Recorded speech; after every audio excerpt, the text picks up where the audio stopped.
that intro. Really neat.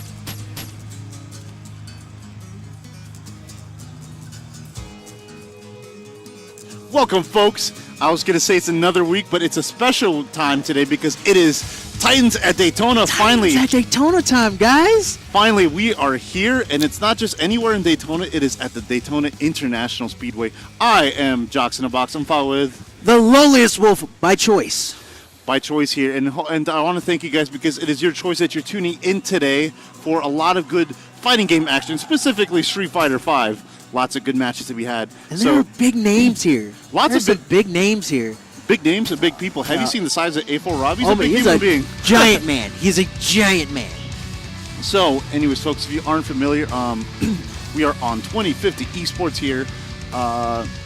Lots of action to have today. We have a pretty full bracket today.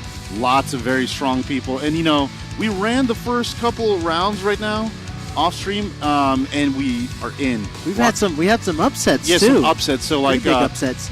The number one ranked person on our midweek throwdown, Deer Manager, got knocked out. Already? First round, I think, by Shinakuma out of Spring Hill, Florida. The guy used to train with. So lots of strong players here.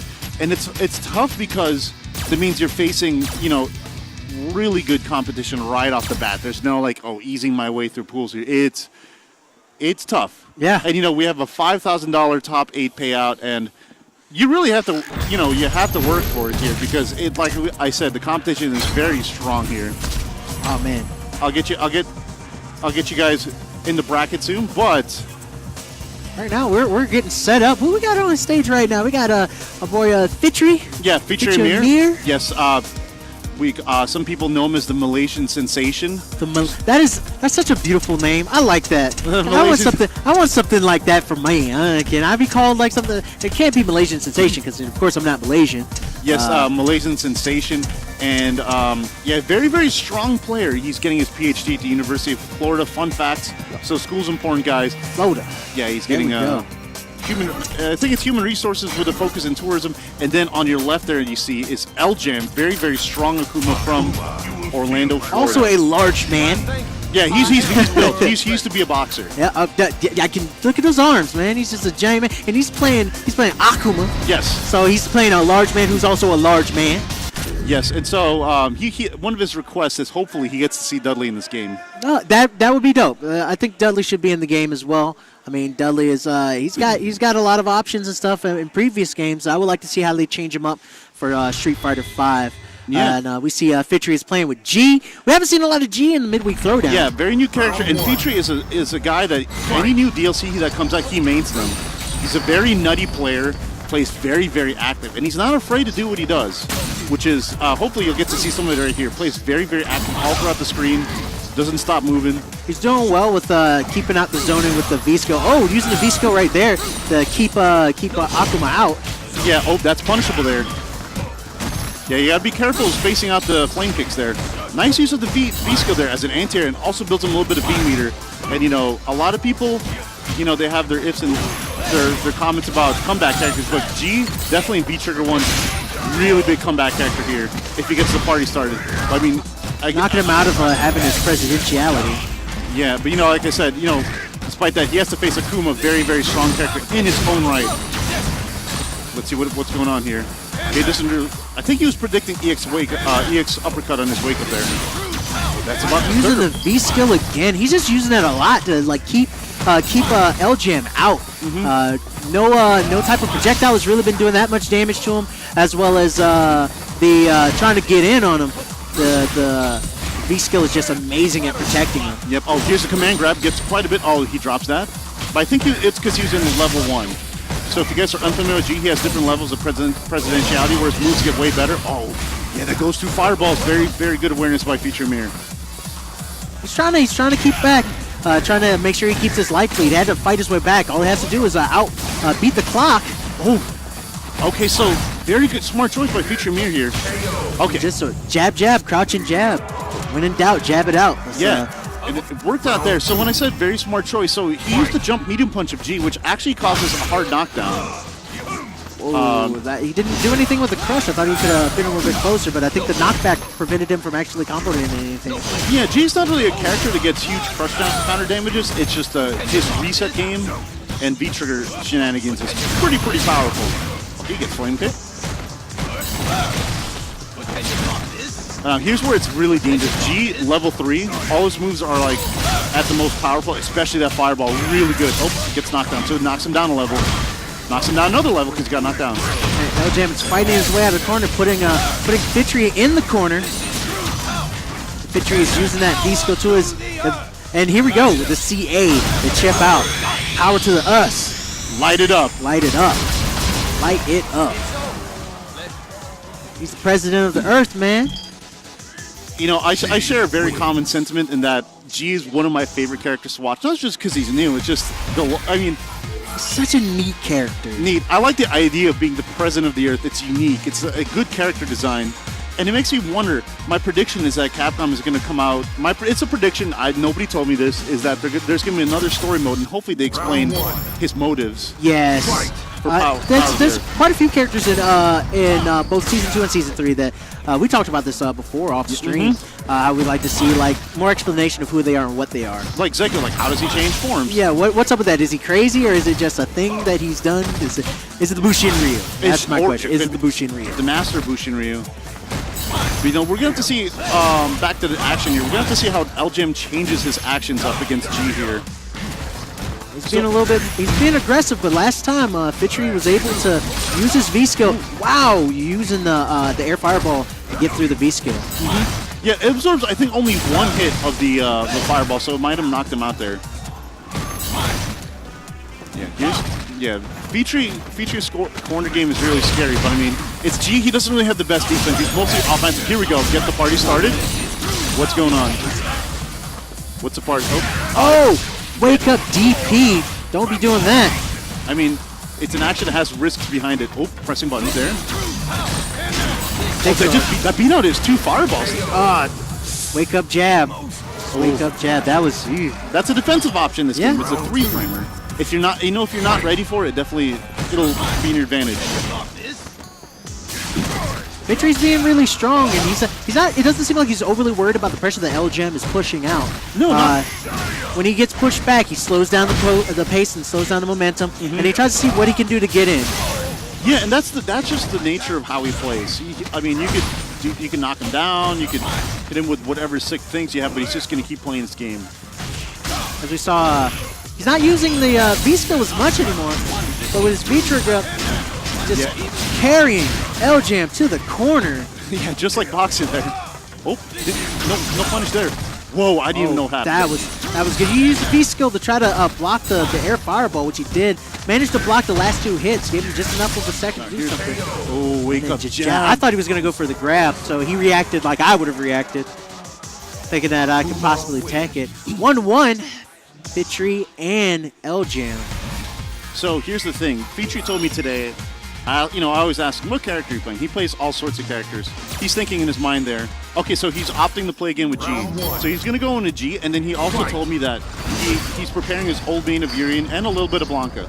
All right. Yeah, that's who plays the characters that gets people angry. Blanca will definitely make you upset. He's all over the screen, has a lot of good mix-ups. I mean...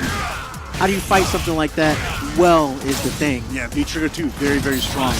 But here, V-trigger going V-trigger 1 with the president, of course. I would say it's the stronger V-trigger. Lots of comeback potential, even though it's 3 bars against the 2-bar V-trigger 2. Oh, so he tried to V-skill that. So he's going to have to choose a better answer, probably like Crouch Fierce. Fitri showing that G has a little bit more range with his normals. Yeah, he's trying to play a little bit slow. He's trying to find his way in.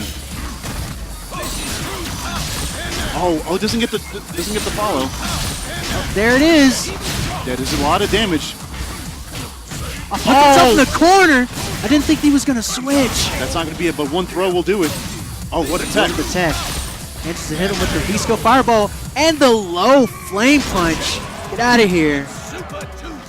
It's Super Tuesday, folks. Super Tuesday. But it's a wonderful Friday here, and I'm so glad that you guys are joining us in on the Action 2050 Esports. I forgot that he says Super Tuesday. See, that's unexplained. Like, maybe what's up with Tuesday? Oh, very good reaction by Fitri there to use the EX Flame Kick to get over the fireball. That's punishable. Oh. He was hoping to shimmy him. Yeah, you could space it out well, but I mean, if you don't, like, it's definitely punishable for sure. And that's the thing. You have to know how punishable it is depending on his presidentiality. Go with the demon flip grab. Oh, there, crouching fierce. That's what I was talking about. Oh. And okay, had no words to say. Oh, that's punishable? Oh, I was expecting a rush punch there to beat the teleport. Oh, still gets hit by the bottom of that. Yep. Oh, sorry about that, folks. That's how strong Akuma is. He actually can change what you see in the Edge screen. on our screen, yeah. That's the true top-tier privilege. Oh, extend It medium punch. stops the EX demon flip with a simple punch. Yeah, medium punch there. And it's interesting because here we are in game, set point here between the two. So it's kind of interesting to see who's going to win it out. Is it going to be G? Oh, okay. With the EX Shoryu. Yeah, -2, but you know if you press a button, you're going to have to eat it. Oh, yeah. Using, again, the EX flame kick to get over the fireballs. And he's just using those flame kicks so well to stop the zoning game of LJam. Yeah, but he's been really good at reacting. Oh, here's what. Okay, never mind. He just got knocked down.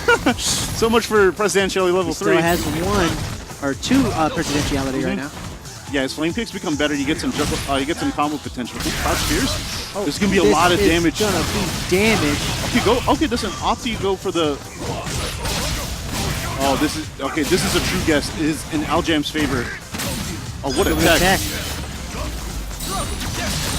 Oh, doesn't get it. I think he gets a juggle off there, but it's kind of hard to do. Oh, with the demon flip air punch. Lie down here, Mr. President.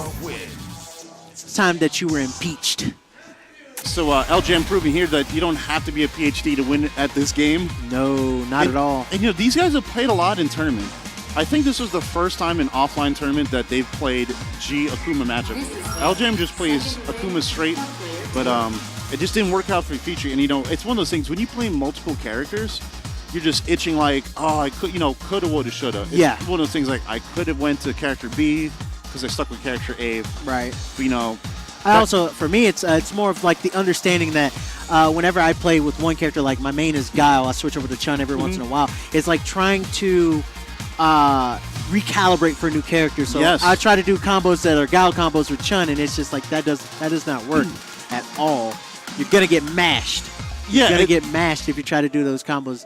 Look, we got King Birdie and Knuckle Do on last year's champion. Last year's champion on the stream. I know. About to get it on. It's like what you're. I just wanted to reiterate what you're saying. It's almost like you're changing jobs. Yes. You're going from a cook at a restaurant to a salary businessman. It's like it's totally two different things sometimes. Sometimes there's similarities between certain characters for sure, but it's just, you got to make the right choice and you have to change your mindset immediately, especially like when you're anti-airing. Like every character has different options for anti-airs.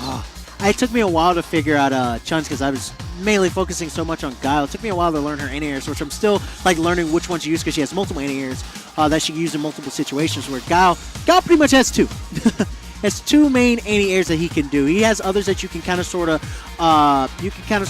maybe use, but he has 2 main ones that he can use. Where Chun has like 3 that are used for different ranges, different situations. Are they above you? Are they jumping in? They're going to land in front of you? Are they trying to cross you? Like, so situational anti-airs. Yeah, situational anti-airs. So trying to switch from one character that has one set of anti-airs or one set of bread and butter combos and stuff like that going to another one is just a bit of a thing you got to kind of warm up to. And when it's best out of 2 matches, first of 2 matches, it's like, do you have time to switch over to a character and get warmed up with that character? You have to leave your one job, go to the next instantaneously. Yeah, got to get it done, man. But got to get it done. Speaking of Guile, I would predict we're seeing some Guile here because King Birdie, of course, who does he play? He plays Birdie. He has a hidden character. Oh. I don't know if you guys want to get revealed yet. Spoilers. We'll see if he uses that character. Also, I don't know. Do you think Knuckle Do will pull out a Kame?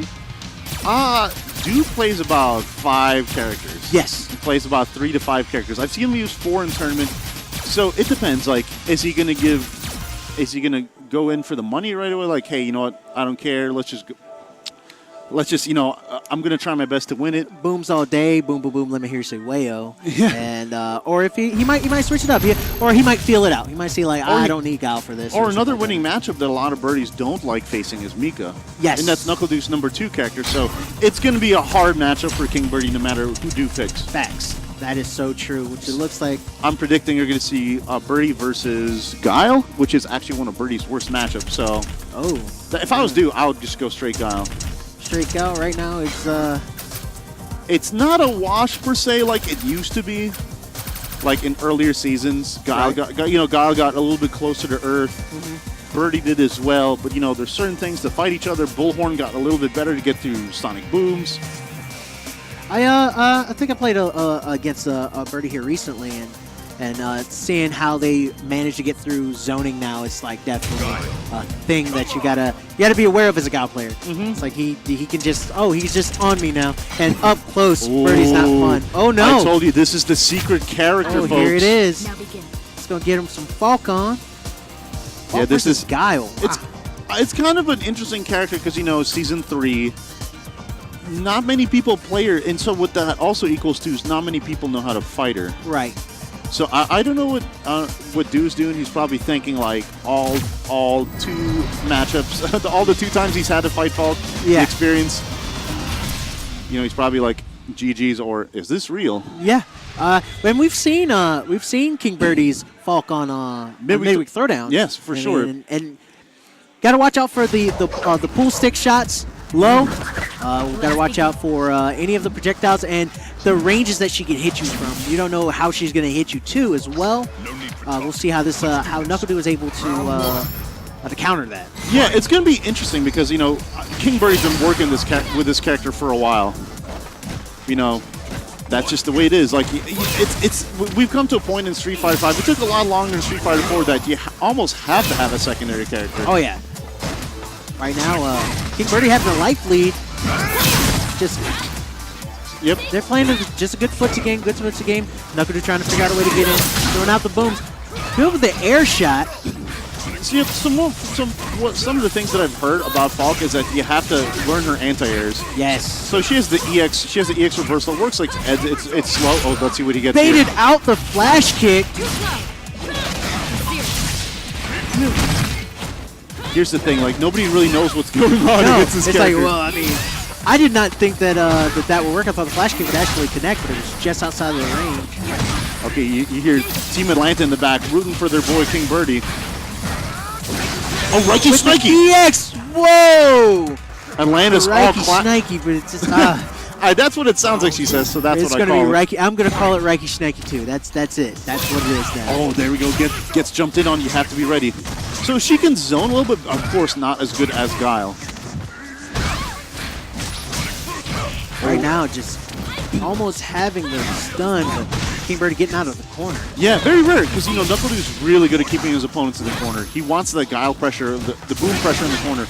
Again. 2 for 2. Good thing that there's no casino nearby, because King Birdie be taking all the money with those odds going on. Manages to dodge both the Sonic Boom and the projectile from the V-Trigger. I normally never see Do pick V-Trigger too, but I guess it's working out here for a reason. Your EX flash kick is just in the air a lot longer. It just keeps Falk more honest. Oh, trying to go over the instant overhead. Yeah, it didn't work. Oh, cool shot there. Oh, empty jump neutral jump, excuse me, to the air roundhouse. That is... Yeah, it hits really low, and Guile has a fast jump arc, so it can kind of work as like a jumping neutral jump shimmy. Some characters have that. And if you do, kudos to you, because that's really good to have in this game. Yes. EX flash kick. We're trying to keep Falk out of the air. And punishing every time that King Birdie jumps. Okay, let's see what he can do V-Trigger 1 here. Okay, probably not much, getting knocked down like that. So I like the game that Do is playing. He's playing like an investigative game. Like, okay, let's see how King Birdie handles it. Let's see what he does to this. He's playing slow. He's unsure, but he's playing safe. That's how you play Guile. You can kind of sort of wait a little bit. Oh, wait. What do you do Do you jump over the projectile and risk getting flash kick, or do you land on the projectile? That was just all. I don't even know. I don't even know what hit there. Yeah, and the projectile was the thing that connected because it was going slow, and he threw out the flash kick right behind it. And he tried to actually use her dive kick as a way to slow the jump trajectory down. Which he did. It worked for the first round that he won, using it to bait out the flash kick. But if there's a projectile under you, there's not much you can do after that. So despite not going back to his main, I like this choice by King Birdie. It shows that he's confident with his secondary. King Falky here, it's working out. King Falk, that's the new thing, King Falk. Oh, but you could be a king. Throwing out the flash kick again and missing. Yeah, that's what changing your jump trajectory does. Like, it makes him, like, DPs, flash kicks, it makes him whiff like that. But in this game, it's very dangerous to do that. Nice air-to-air by King Birdie. He was ready for that. Had a little bit more range on his air-to-air. Oh, no flash kick there. Okay, deep trigger cancel. Ooh, nice tech there. Grab. No, no anti-air. Go with the bread and butter flash kick combo. Oh, really? The air fireball just to get past the projectile. Oh, it beats the flash kick. I like that. Wake up, crouching short. That's how we do it in Florida, folks. I was expecting a double somersault. But here's the thing. I don't think he had meter at the time. Yeah, but speaking of meter, it's very dangerous. Oh, never mind. So, despite Falk not being used that much, she actually does a lot of damage. Oh, yeah. She has the potential to do a lot of damage. And with full bars, it was a pretty scary situation for NuckleDu there, even with that big life lead. So this is set point for NuckleDu. I mean, this is... I mean, everybody's going to predict who's going to be the winner here. Not if King Birdie has anything to say about it. Oh, crush. Good with the crush counter. And, having the knowledge there to, know that the opponent's in the corner gets that sweet juggle afterwards. Just keep the distance with the boom. Sonic Cross. NuckleDu is just keeping back. He doesn't really have to. He doesn't have much to work for right now because he's already got the life lead. Okay. But here's a CA trying to bring this a little bit closer. I'll admit, I'm not too honest if she gets. I'm not too sure if she gets a setup here, but it looks like she does. Okay, meaty fireball. Oh, nice anti-air finally. Kind of hard to do from what I hear. Oh, tries again, missed. And with the CA using the V trigger activation to just say, I got enough time to do it now. That's so hard. That's a heartbreaker for King Birdie because he got that anti-air, and that was to me that was a momentum changer in the round. When he got that anti-air, yes, I heard the crowd pop off. I'm like, okay, yeah, it looked like it was like, all right, he's got a little bit of momentum, he can work with this, but unfortunately, NuckleDu just had it better. Yeah, NuckleDu like when you see that Stain Light Kick, to me that's I think of that as the NuckleDu combo because he was the first one to really use that. It was a buff I think in season 2 or 3 where Stain Light Kick can be cancelable for Dial. And he was the one that was really rocking it. Like he would do Stain Light Kick into Super, Stain Light Kick V-Trigger cancel Super, Stain Light Kick Flash Kick, all this weird stuff. And but he was actually able to use the Flash Kick. The 3-piece because I think that's the only button that connects. You do crouching light kick, crouching jab, and then Stain Light Kick is the only thing that connects, and he'll use that extra hit confirm to make sure that he can cancel the CA. And that's why he's a world champion. I mean, using the light kick in general, I mean, it keeps you a little bit of a distance. It has a little bit of a different reach than the standing jab, as well as the it hits low. So you're thinking you got to block high, and then it hits low, opens you up, and then just you're free at that point. Yeah, it hits pretty far. I mean, it looks like it hits low. It's pretty good. But the range is pretty good. But, of course, the difficulty is using that to combo because the charging moves with Standing Light Kick, that's hard to do. Very, very hard to do. And Standing Light Kick, if you're pressing back and you press Light Kick, you get the knee bazooka. You get the knee bazooka, yeah. So it's like you got to be careful how you throw it out and then get the charge afterwards, like right after that into something else. And you can't do standing Light Kick with holding down for charge. Yeah, it's hard, but he's some magic man. It's almost he's got like 18 fingers or something. I think it's almost not. You can't really use it as a confirm though. But I mean, speaking of confirms, I'm going to confirm with you guys that we're going to have a really good match here. So we're going to have Rise's own Kaba here from the DR against Somebody that a lot of people are starting to gain a lot, he's starting to gain a lot of attention. Not that he's one to like flaunt himself around, but Right. just because of how his gameplay and the character that he plays. And I didn't know he was going to be here until I saw him today, and this is South Florida's Ramos. Ramos, who do you think is has the edge in this one? So here's the thing. Cobb is one of the best guys in the world. In the world. So one of the things is that Cobb's training partners, DRA, who's actually here, going to participate in our exhibition tomorrow. We'll have more information on that soon. His original character was Vega. Right. And so if you guys don't know, Ramos is very, very strong Vega. I think he only plays Vega competitively. So Cobb definitely has the matchup now. Oh, yeah. Yeah. In South Florida, there's one or two guys. There's Orlando or his gamer tag Orlando. Very, very strong guy, but I mean, is he up to Cobb's length? Not to disrespect Orlando, but Cobb is his own beast in his own right way. So I don't know how this matchup goes. From what I've heard, it's 5-5. Vega can kind of pester his way in. Fast jump arc, he can kind of EX Barcelona in. But you don't want to do that too much because then you got to watch out for flash kicks from Guile, as well as crouching fierce, which will do some damage as well. Yep. So we're going to see which game he plays are punchable. Yeah, I told you, he knows the matchup. Playing a little slow. Ringo's trying to figure out what he can do, but the onslaught of booms how do you pressure, I can't, I got to wait. And I think it's also one of those things where you lull your opponent into, he's just going to keep throwing booms so I can preemptively do things that go above the booms or jump, but, Cobb will be ready there. Let's see. As a God player, you have to be very, very strong in the corner. Oh. That's you can see Ramos is a little bit hesitant of how he attacks shimmy, trying to make sure he doesn't set himself up for something, trying to overpressure Guile, who's really strong in the corner, as you said. Okay, this is going to be almost curtains here for Vega. That's a tough situation to deal with. So as you see there, it was kind of interesting because you saw, Ramos jump in towards Kappa and he did, the Sobot. It's like, why do you do that? I think it was a missed input. He wanted walk forward, stand, medium kick as the anti-air. It is like this thing, situational anti-airs. Yes. But here's where it's really dangerous. Kappa is very good at confirming into CA. Both characters have full bars here. With the grab, pushing Kappa into the corner, but this is, once again, as soon as Kappa gets a block stream, it's just like, you don't want to pressure too much because then he'll fight his way out and you're going to take big damage. Oh, with the CA. That tells me something, folks. That tells me that he knew that at that range, exact range, that was going to be punishable slide. That is, wow. That's good. That's good screen awareness. But the really odd thing, I'm kind of confused is, and it must have been a mistake. I don't know if it's a wrong button. Where was the V-trigger cancel for Ramos?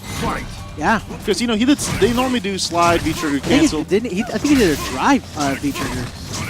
No, he didn't activate it. So that tells me like something funky's going on or he might have made a mental mistake. But, we all have that. Nobody plays perfect. True.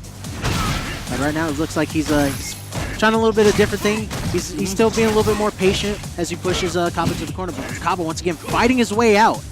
So it's interesting here seeing Ramos go with non-quad Vega. I guess going bear here. They have a different movesets. Different movesets. But less range. Okay, going back to Claw, though. It's interesting because I want to see how he uses the V-trigger too with Vega here. It's going to be commented CA. Yes, he's going to use that. Yeah, using the V-trigger 1 boost to the CA there. Okay, no follow-up, just goes for a boom. Oh, nice interruption there by Ramos. Okay, first time we've seen him cancel. That could have been it. Wait. Oh, rolling Sabat forward. That was so anticlimactic. Yeah, it's just like, there it is. Well, I mean, I love the rolling Sabat because it's a good defensive and offensive thing. You don't know whether it's going to go forward or back in a lot of the situations. I think he's just checking his range there. Oh, nice jump. Medium punch by Kaba. Ooh, crouching Pierce. Vega can seem really scary when he jumps off the wall, but you can, if you have a good air-to-air, you can take him out. But you have to be careful because they can also grab you as you jump up. True. Okay, let's see what's the follow-up. Oh, I was expecting a reversal there. -2. Thinking Ramos is being a little bit overly cautious. When he starts putting pressure on, he gets a little cautious. He's trying not to throw anything that can get him punished. Oh, that, missing the combo. that was V-Trigger 2 right there. That goes to the reset, but he can chip him. Oh, probably not chip him out here. All needs is one hit by both players. Combo into super. Is this going to be it? This might be. Yeah, it'll be it. There it is. Ramos getting around under his belt. Yeah, it's not a free match here. So Ramos is still in it. But you know, it's gonna be tough here as Kaba has full meters and Ramos does not. You know, God has a multitude of ways to combo into the CA here. Very nice jumping, working out here. Look up buttons, working out again. Oh, he tried to get the counter hit confirmed during the crouch jab. But a little bit too far. Kaba's showing that he is not afraid to be in the corner. No, and as a Guile player, you kind of have to be that way. Shades the SF4 Dimini. Is that a... Don't think it's going to hit. Oh, it will! Kaba with the matchup knowledge to know that was very punishable. I told you, he knows the matchup. Oh, gets him on the other side. Oh, Kamichi, man, almost dead. Okay, gets a cancel. Wood. Dash up, low light kick, the low jab. That is, wow. Vega win. This is a surprise here. You know, Kaba, one of the favorites to win go very far in the tournament today. To see him get down like this. Interesting, but you know, it's just a game. Round one. It's just one game, so we'll see what the next game happens. But you know, there's adjusting that has to be made on both sides here. Like, you know, is Ramos gonna lull him into a sense of security here, or is Ramos just keep doing his thing? So far, it's a good start here by Ramos. Little bit of a life lead. Oh, jumping, he's getting punished every time with the good anti-airs by Kaba. Okay, let's see what the setup is. Oh, goes to regular throw. Let me play with you. So I think in V-Trigger 2, he gets a counter here and does a lot of damage. Oh, that V-Trigger 2 cancel! This is going to be pretty good damage for Vega. Oh, more, almost with the shimmy! Shimmy all day. Ramos with the grab. I'm so sorry, folks. I popped off on the inside just because I didn't know what was happening there. Ooh, gets big damage from the jumping. Pushing Kaba into the corner with the grab. Almost a stun. Good teching by Kaba. You know, Ramos, he has the headphones on. You know, he's not going to hear the momentum going on. Oh! That's a mistake. That was definitely a mistake there. With the reset. Okay, gets a trade. Okay. Gets a V-Trigger cancel. That's the cancel I was talking about. He missed. Oh, gets a combo. That's going to be it. That's CA. And there you have it, folks. Kaba is beaten by Ramos. That is, yeah. You good? You good? Vega wins.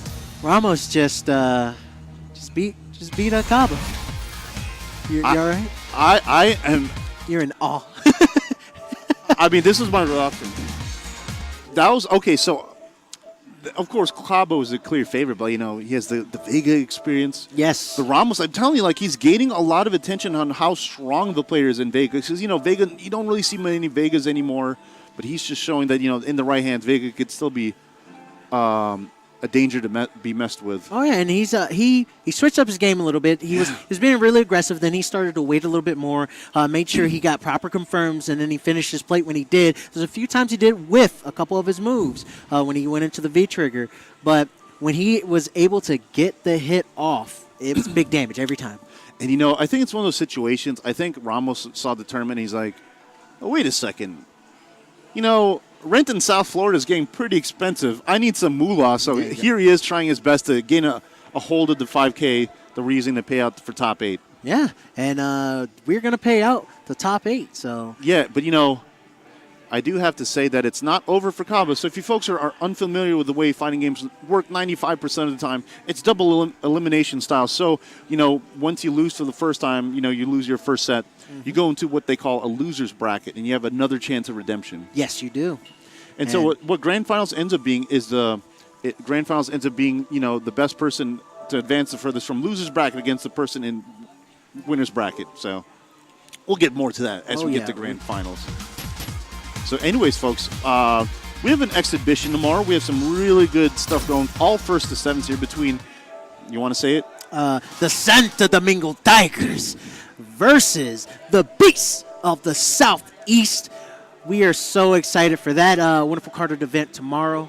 All the players are here, and we're psyched to see how that's going to turn out.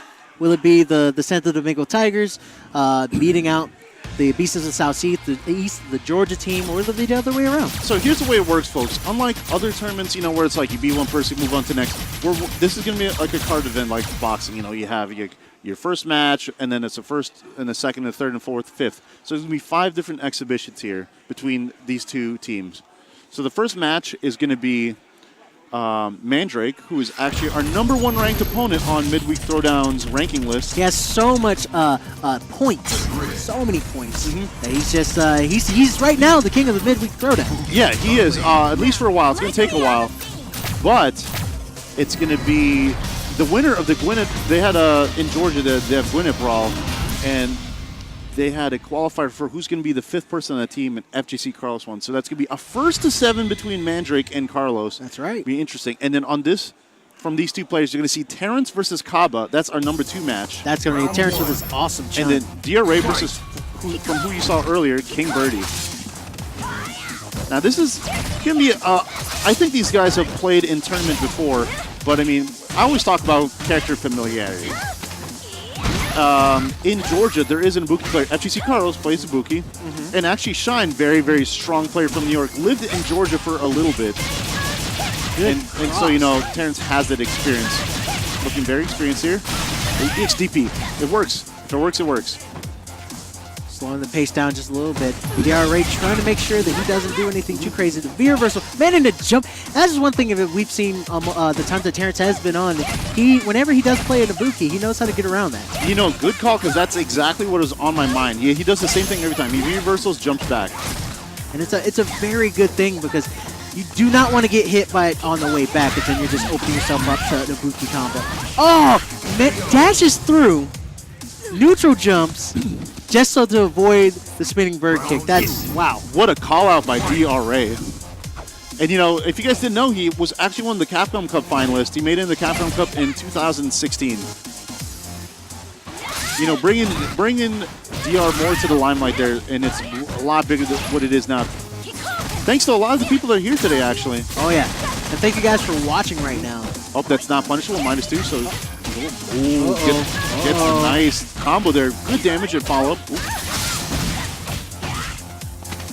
Look at the grab, making sure that, you gotta guess when you're coming out of the air like that. Oh, gets counter hit there. That's kind of interesting situation. And almost a stun.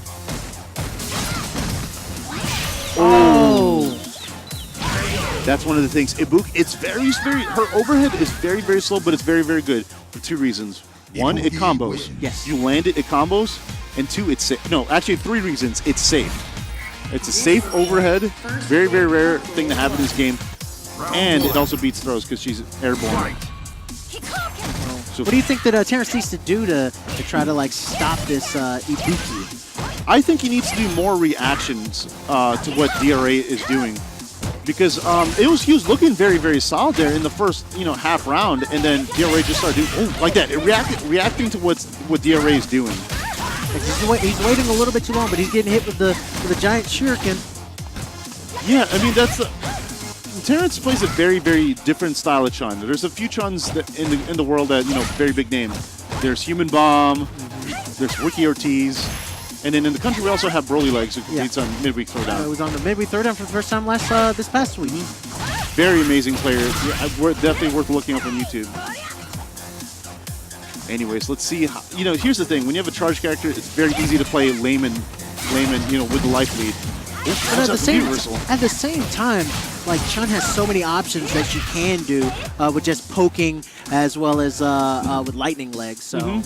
It's just, you got to be careful because you're thinking, oh, well, she might charge this, and it doesn't work. Again, with the V trigger, with the V reversal dodge. Now, here's the thing. Is Terrence going to go for the chip out? Let's see. Are we going to go for chip out? Because DRA has no V meter to spare for a V reversal. Just waiting. Try to bait out something there. Ooh, the trade did not work out for DRA. Yeah, Terrence looking very strong. So I told you, he changed it. He's very good for a reason. He changed his game up. He's being more he's playing more of a reaction game. rather than an offensive game here. I mean, Chun is kind of that character in general. She's good with keeping distance, has long normals, Yeah, as good well normals. as so she can poke all day. But she kind of has to wait you out on a lot of things because if she just goes in willy-nilly, she will take big damage. It's very easy to whiff with Chun. Obviously not as strong as Season 1, but definitely dangerous in the right hands. Thought that that jump over was going to cost them. Oh, try to fish for a crush counter there. Oh, I was going to say, I wonder when Terrence is going to use some of that meter because he was holding onto it for so long. Legs all day. Yeah, look. Oh, that's gonna catch. There's gonna be a lot of damage here. Beautiful. That's big girl damage right there. Good awareness. Oh, Terrence goes for V trigger too. Oh, that's gonna be one more hit is probably gonna do here for DRA. Good tech. DRA trying to shimmy, trying to. Oh, no anti-air there. Oh, with the grab whip. Yeah, with the shimmy, very good shimmy there. That's what he's trying to work on the whole time, but Terrence finally gave into it. Yep. But when you have no life, you have to make a decision Especially right when away. it's not only are you fighting your opponent, you're also fighting the clock too. Anyways, here we are. We are at set point for DRA, straight from the Dominican Republic here. Terrence, maybe one of the things he needs to do is spend more of that meter he's been holding on to for so long. He's holding on to that meter. I'm wondering. We've only seen him use it like once or twice the entire set. Oh, there we go. Using it as a reversal, which Chun-Li has. It's not the greatest, but it's still there. Good anti-air. Tries to dash under again. Oh, nice medium punch there. Poking. Yeah, that's the one thing. Like you have to be able to beat Ibuki at the ground game. Kind of hard to do. She has good buns too. Oh, and especially with a cross medium kick and a V trigger too. Oh, whoa! That was so dirty. I thought that was gonna whiff and he was gonna get punished, but DRA managed to get an attack out just like that. Wow. That was convincing. Yes, that was quite convincing. Outside of a round and a half, that was pretty convincing by 2016 Capcom Cup finalist there, DRA. DRA not at all seeming like he was phased or really worried about it. Kind of controlled the entire match, controlled the pacing of everything. And Terrence was just trying to find a way to get in. He was doing pokes and stuff like that. But when the pressure was on him, it didn't seem like he had any answers for anything. He was good with keeping the anti-air, but as soon as DRA figured out how to get past the anti-air, it was just like, it was it. So, really good match, though. Yeah, really good match. And, there's some counter adaptation by both players there. You could see that the way Terrence played the first game was very different from how he played the last game, and just the counter adaptation. That's high level play. You have to be able to adapt on the fly there. Yes, yeah. And if you don't do that, then you're gonna get mashed. And we don't want to become potatoes in fighting games. Yeah, and here's the thing. Here's something that I've learned from. It was at CEO. It was at Daytona CEO this year. I was rooming with a few people, and I was there early, and I got to play OCV LES. Probably Canada's strongest Bison player. All right. There's another one I'm forgetting the name, but very, very strong Bison player. Very, very nice guy. And, LJM got to play with him. He's like, okay, man. He tells you about your play and all that. Not in a bad way. So I played him. Birdie Bison. And this man figured me out in about 2 games. Wow. In about 2 or 3 Download games. complete. Yeah, he's like, okay, this is how you play. He told me straight. It wasn't like through gameplay. He's like, this is how you play. You like to jump at this range only. You use these 2 strings only. This and that, this and that. So, it tells you, it told me like how fast you have to be able to adapt to know your opponent. Yeah, on the fly. That's my first time playing him. That's a magical thing when it comes to a lot of the fighting game players. It's just knowing how to switch up and knowing not just knowing the matchup, knowing how to see habits that certain players do, but learning how to adapt to said habits and capitalize on them. I would like to play somebody like that can tell me, oh, you do this, or you do that, so you may need to change A, B, and C. And look what we have on the stream now. We have Rise's own Mena Artie versus, as you saw earlier on stream, in case you missed out, it's Orlando's own LJam. And our Capcom Cup champion, yes, sitting right here on the stage in front of us. We're gonna see. You think we're gonna see Birdie? Oh yeah, we're definitely gonna see some Birdie. We're gonna see some Birdie. Excuse me. Oh man, there's a really hype match going on here. Who's that sitting? Oh, okay. Oh man, that's one thing. Like I'm trying to get everything. You're just trying to absorb all of this in. I mean, you're having just a ball yourself being here. Yeah, There's a lot of guys that you know and you played with and have met and encountered at other events yourself. So I mean, and the wonderful thing about the FGC is there's just this wonderful sense of camaraderie as well between people. Yeah, the sense of support is so real. And if you guys are curious, if you want to take a look at the brackets, all you have to do is type in the chat !bracket, and Moobot there will help you, or Nightbot, or some other form of robot. So anyways, I want to also shout out to the Daytona International Speedway. Thank you for again for allowing us to use the 500. We're in the 500 Club. This is where the winners come out, right outside the doors to our left, are where champions get crowned champion of the Daytona 500 among the other races that happen here. It's just so amazing to be in here, and thank them once again for the opportunity to have this tournament here. Wow, it's just exciting, man. Yeah, it is exciting. I'm just so psyched. Yeah, winner circle is right out there. And in case you guys are curious, to get here, Mena had to beat Joey Bag of Donuts, Ice Effect.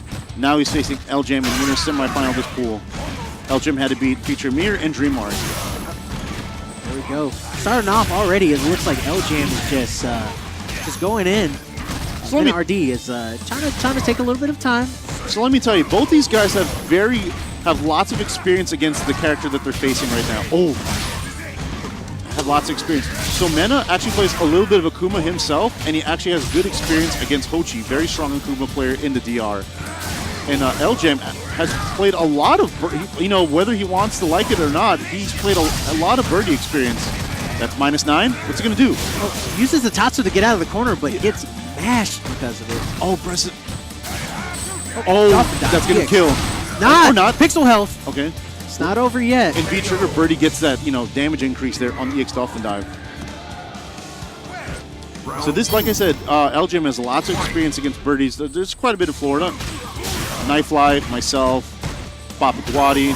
There's a lot of birdies around. Yeah, there's a lot of birdies around, and he's also played against a few of the Japanese birdies. But that's not going to matter because Mena plays his own style of birdie. That's why he won Capcom Cup. Yeah, I mean, he is the champ He's a champ for a reason. right now.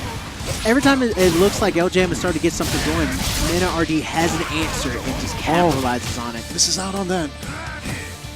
It's very important for... Oh, that could have been a whiff punish there. Yeah, he was just going to chip him out. Yep. And you see LJM looks like he's a little bit flustered by this. He's trying to figure out what he can do. He's calmed down just a little bit. Mena's just kind of like chill. He's kind of reading the situation. He understands what he needs to do and how he needs to do it. So he's kind of sitting a little relaxed. So, and here's the hard part. So he has all this birdie experience, but you have to play Mena to get the real birdie experience because Mena plays birdie with all tools out. Plays pretty aggressive for sure, but he uses all birdie's tools at a maximum. Like you said, he knows the matchup as well, so he's just waiting for the opportunity for LJM to slip up and he'll capitalize on it. Oh, it's gonna be very dangerous to throw fireballs at that range for Akuma because Birdie can just bullhorn, especially the buff they gave to bullhorn. Oh, there we go. Yeah, bullhorn already. Oh, trying to beat him with buttons there. Oh, nice anti-air there. Mena was ready. I told you he has a really good Akuma experience. What's the setup? That's gonna be dead. That's gonna be dead. Pushes back. Yeah, it's dead. Here, wear this hat. And I'm a birdie player too. And you see this, and it's like part of you is just like, man. The other part is like, man. Yeah, exactly. So I'm a birdie player. I'm like, ooh, that kind of hurts. It looks every time it looks like LJM has like a little bit of momentum going, which he's doing really well right now. As long as he keeps that pressure up and plays it right, manages to do the air fireball to kind of like stop the bullhorn. Oh, nice there. Didn't cancel it. Playing a lot better footsie game right now. LJM looking a lot better here, but I mean it's still birdie. He has yet to activate V-Trigger, and that's not the end of the game. Here we go. What's the setup? Goes for can? Okay, yes he does. Oh, so man. Much damage. Wake up buttons. Wake up buttons all day. Throwing out the wake up jab. Save your life sometimes. So that's character familiarity there. LJM knows that after command grab, it's not real for Birdie to do dash with command grab. He can do dash with armor afterwards, but it's a risk involved too. LJM looking pretty good there. He's slowing the pace down a little bit. Oh, good with the crush counter. In the corner, demon flip. Oh, almost Wake done. up, almost done. There's the stun. Let's see. This is not going to kill. It's going to be close, though, because Birdie has a lot of health. Okay, B reversal. The B reversal. Just waiting. This is still very dangerous. Mena, full resources here, but all LGM needs is one hit. Oh, with the dolphin dive. This could be the start of it. Dolphin dive again. This could be the start of it. And him just twisted full dead. Oh my. In the corner to stun already. And just like that. Then RD saying, oh man, I looked like I had no health. But that's all right. I just need one moment. That's it. What did I tell you? Wow. This could be the start of it. This is the beginning. It was the beginning of the end there, unfortunately for LGM, but it's not the end of him overall because that is the winner side of bracket. That is right. That is right. So as I pull up the bracket here, just to let you guys know, on that side of the bracket, let's see, I have the other pull up. So Mena RD advances, to winner's semifinal. Oh, that was winner's semifinal. So yeah. Mena makes top 8 there, winner's side, man. That was to qualify in the winner's top 8. He's On in. the other side of the pool, in winner's quarterfinal, we had Lilo from the DR taking out Rushdown 2-1 there. And then, as you saw on stream, Ramos beating out Kaba. So that's actually going to be Ramos versus Lilo. Ramos versus Lilo. Here That's we going to be go. an interesting match. You could say it's a Shadaloo rematch there of Vega versus Balrog, I assume. On the loser side of bracket, we have Kaba versus Rushdown. Surprising, because you know Kaba down there. Kaba being beat out by Ramos. Yeah, and then we have Fitri Amir versus Ice Effect. Now here's the thing. I saw Fitri playing Ice Effect in, they're doing casuals and all, and Ice Effect had his number. Yes. Pretty convincing, had his number. And I even told Fitri, because, I know Fitri, he's one of my training partners from Gainesville, it's somebody you need matchup experience against because, we don't have enough Lauras around. That's right. Also, we got some other sponsors here, like Gamer Goo. Got sweaty hands, like when you're playing games. A lot of people do. This stuff here will help you not have sweaty hands. Grip control, good for energy enhancing. So you might get a little hand crab, make your hands feel nice and comfortable. Get you some Gamer Goo, man. Stuff's good for you, man. Actually, can I see the other one? Which one? Because if I'm correct, there was something on there about rage quitting, and there's no rage quits to be had here. It's all good times to be had and so the far. Gamer Goo will make sure that you don't rage quit because you'll feel comfortable. Your hands will feel nice and different flavors here too. Cinnamon with that Got peppermint. cinnamon, you got orange, you got peppermint. They got all the good stuff to make your hands smell good as well as make them feel comfortable while you're playing. I'm probably gonna pick up pick up one as I head back home because I actually definitely need some. You have the hand sweats. You have the hand sweats. And speaking of sweats here, I got like really dry hands when I play, so I get like because some of the stuff that I do, I get like calluses on my hands if I overdo it. So my hands just get all like hard and stuff. Which this stuff, I believe it also like helps with like trying to with your dry hands as well. So I mean, get a little bit of stuff. I haven't even tried it. Why? Oh, it's all closed off. I have to get me a sample myself. They have samples up a there little bit later. But I just want to thank you guys for tuning in. You could be anywhere else, but you're here with us on 2050 Esports at Titans at Daytona. If you guys are having a good time with the broadcast, just tweet at us. Let us know what you think, and use the hashtag Titans Daytona. See hashtag Titans Daytona. Join the discussion, baby. Hashtag Titans Daytona. And so when I read to you guys pools earlier, that was one side of pools. On this side of pools, we have starting in winners quarterfinal, we have Dew taking out King Birdie, Shin Akuma getting the upset over Mandrake, and then beating FGC Jesus. Wow. So that's the match you have right now. Then you have Neon taking out Carlos. That was a little bit further in bracket. DRA taking out Terrence. So we're going to see Neon versus DRA afterwards. And I have to say, this is a match that these guys have played quite a bit. We have, they both consider themselves Tampa boys, but Shin Akuma a little bit away, so he has to drive an hour to go to the Tampa locals. Gamers on the Edge, actually. Gotcha. They fight each other in the Gamers on the Edge locals there. Knuckle Dew always having, the edge, because, it's Knuckle Dew. Yes, it is Knuckle Dew. As you see, Flash Kick trading with the air fireball. But looks like Shin Akuma doing really well with knowing when to block. Throwing out the Tatsu, get past the fireball, and awesome. Yeah, Knuckle Dew knowing that that's punishable with a nice punish there. Okay, so you have to do the preemptively. It's very hard to react to Sonic Boom and hit him. Knuckle pushing forward. Shinakuma trying to be a little bit less aggressive because it wasn't working. Using the air fireball to give himself a little bit of a buffer. Oh, man, he used the wrong uppercut, I believe, there. Nice attempt to anti-air because, you know, one of Shinakuma's weaknesses, Inkata himself, he always likes to use the V skill parry as the anti-air. Oh, you flash kick. Hey, and he's the master of skies. Remember, he's in the Air Force. That's right. And he's always airtight. As we're playing on the Air Force stage, too. One hit confirmed? All right. Oh, knee bazooka to CA. Not enough damage. I thought it was going to kill, but overhead. And, you know, Knuckledoo's so nice. He's so nice at Shinakuma, he didn't even want to stun me. No. He's just like, no. He's like, I'll be a nice guy. I'll let you, you know, go down without getting stunned. So here we are. We're still winner side of bracket. So if you guys are unfamiliar, Shinakuma, you know, plays a lot online, has certain habits. You know, he's kind of known for that, but you know, it works. It works against a lot of people, and that's how he got up here to this far in winner side by, you know, playing his way. Plays very, very different for sure, but you know, he has to get the party started. Yeah, that's definitely true. Trading again with the flash kick. Shinakuma just does not need that to happen. Good cross up by Knuckle Dude. Yeah, very good cancel there. Stand light kick flash kick, very hard to do. Right now, it's just not looking like Shinakuma really has an answer for stuff. Jumping so much and getting punished by the flash kick. Oh, gets a follow-up. Oh, goes for Demon Palm, okay. Good cross. Missing the Shoryu. Oh, that is so unfortunate for Shinakuma there. Oh, he's grabbed. Okay, lots of damage.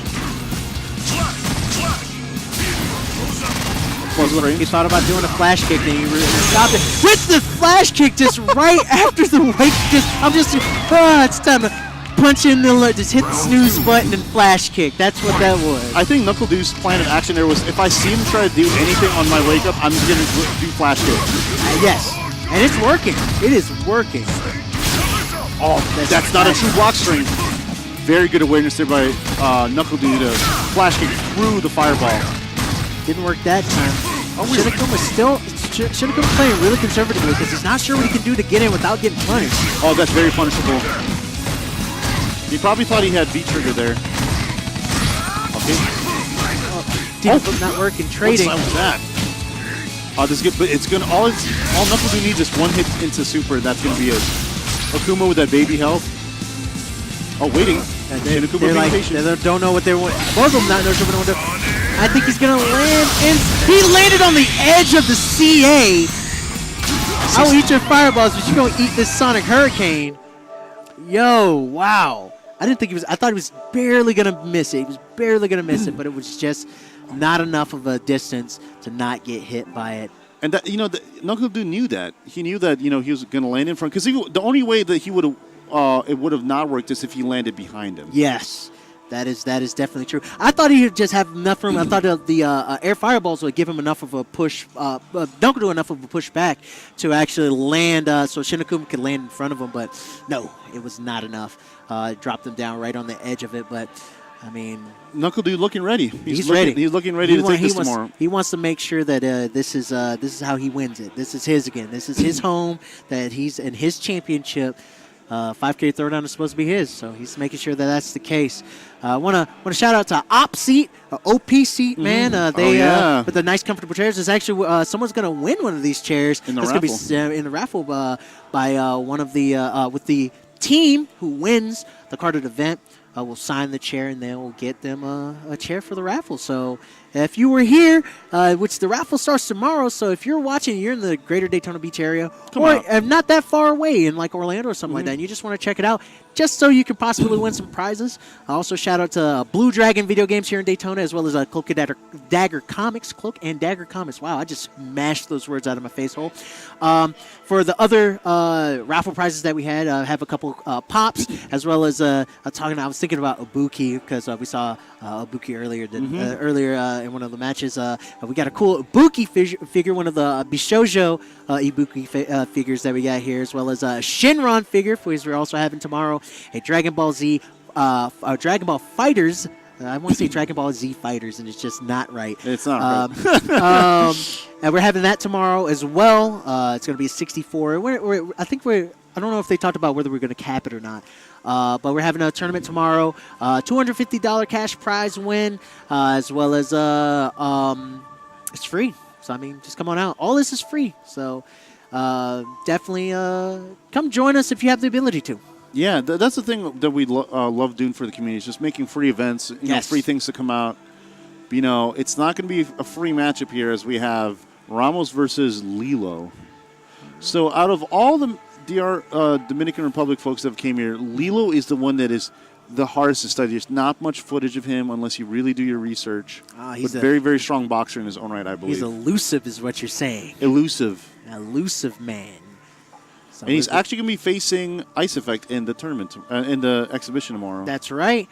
We talked a little bit about the players that are playing in it. I know we're going to have Neon versus Mena RD. And that's going to be that's the big one. That's the big boy. Yeah, that's going to be the big match there.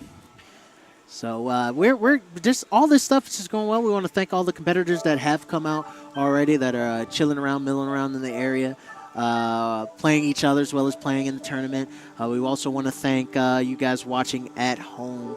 As you can see, our different sponsors as well on the bottom right side of the screen. We got Cinch Gaming, Daytona International Airport. If you're coming from out of the country, definitely land here. Come for Titans of Daytona or other 5K events and stuff like that we will be having in the future.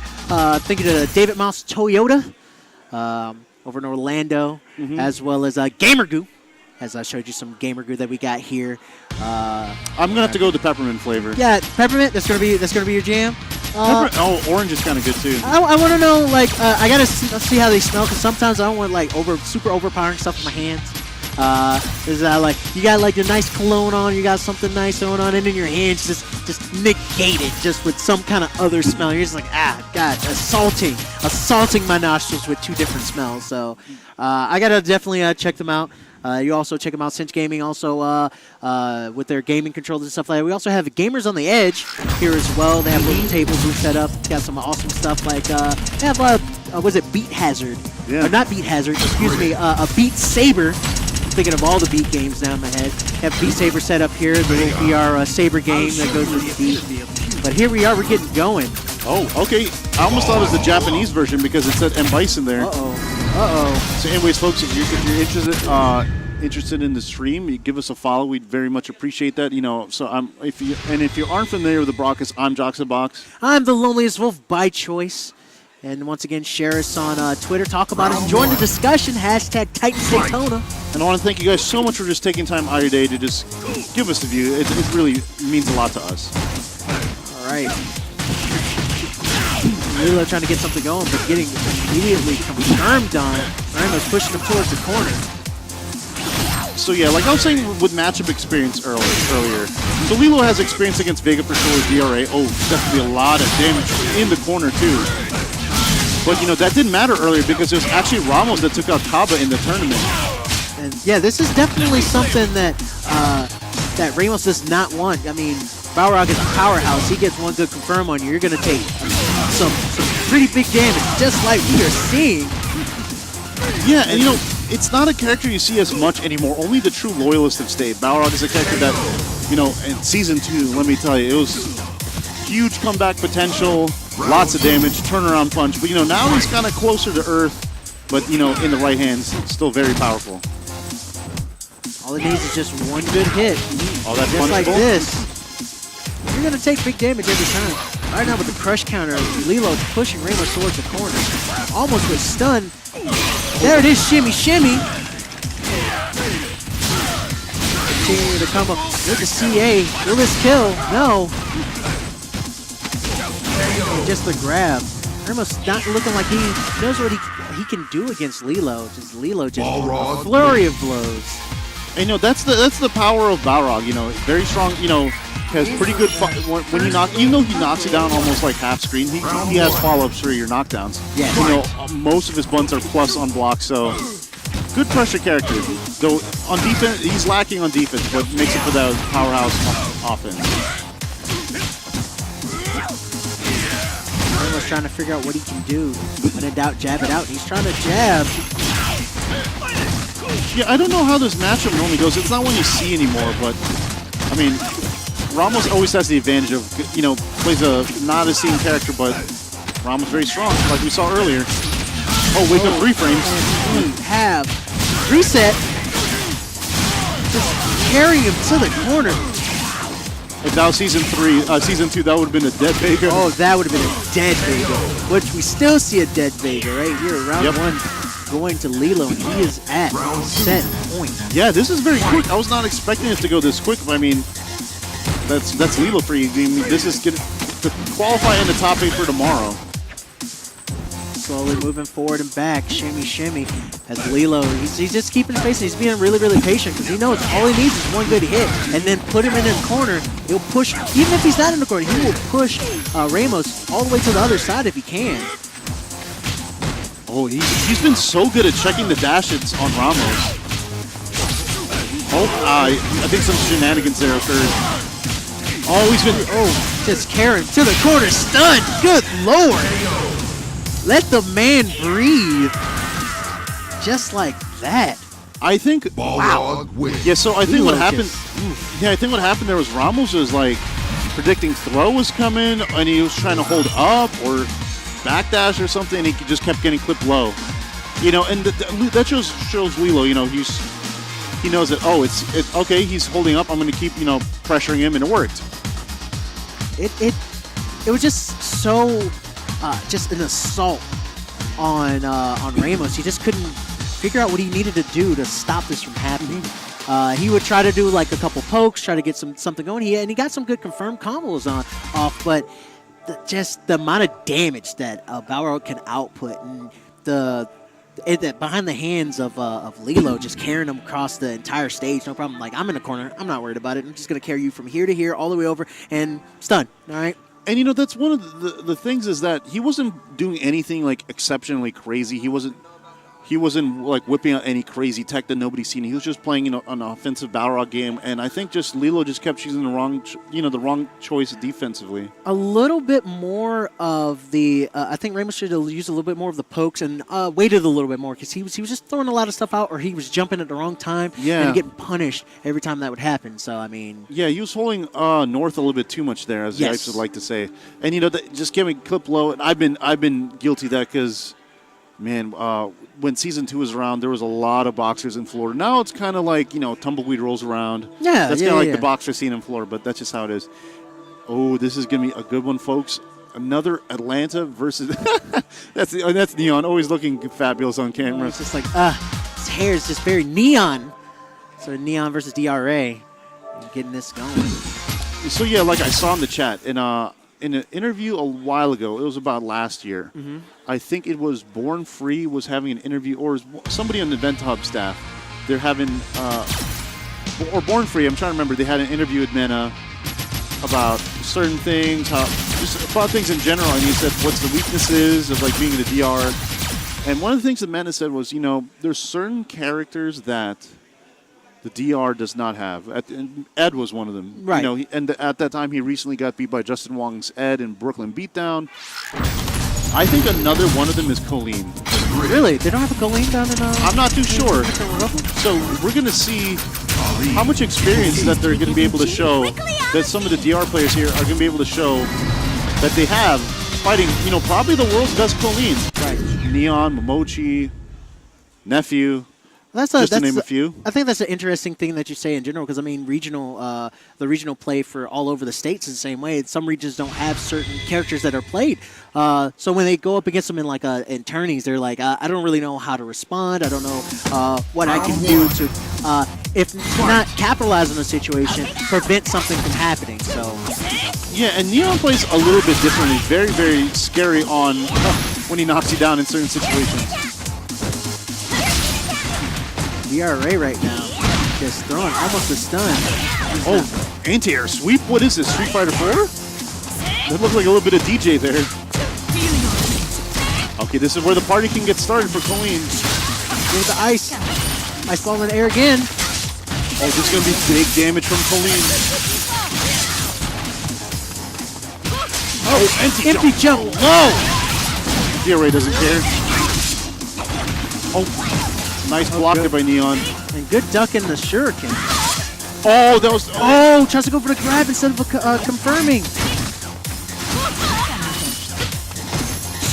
What a block there, but it doesn't matter when you get hit, flip low, air grab. And just like that, Neon taking the first round. Wow. It was just like one-sided at the beginning of the match, all in DRA's favor, and then Neon just bringing it back. Yeah, and you know, Colleen is not so much known as a comeback character. A lot better now with a comeback character is V-Trigger 2, but Neon is known to make these comebacks. Oh, what a counter hit confirmed there by Neon. DRA trying to be a little bit more... Oh! Nice anti-air there. Shuriken, bringing it back. He's been missed out on that twice so far. Okay, gets slashes.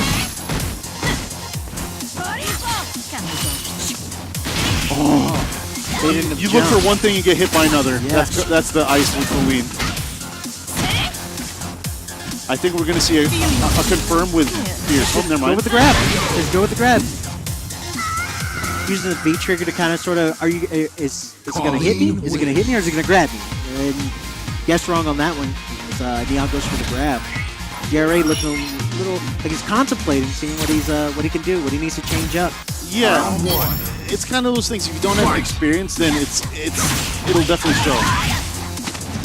Dashes through, but not on the opposite side, but gets caught with the first counter. Yeah, that's not frame one because it's a regular counter.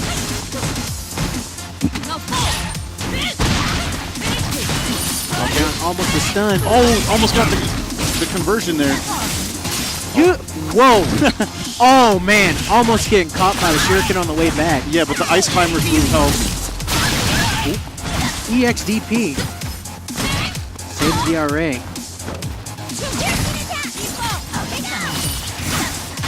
Okay, building some meter. Interesting.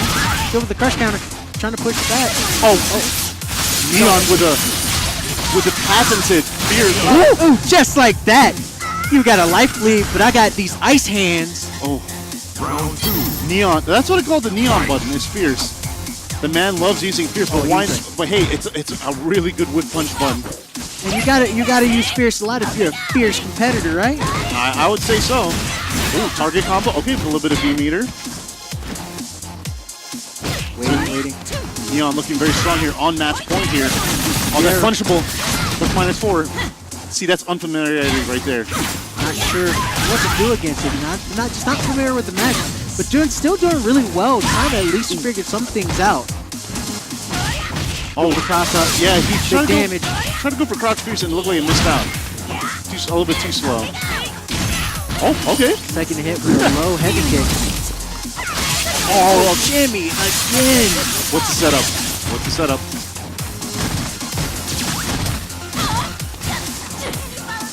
Oh, tries to air to air, doesn't work.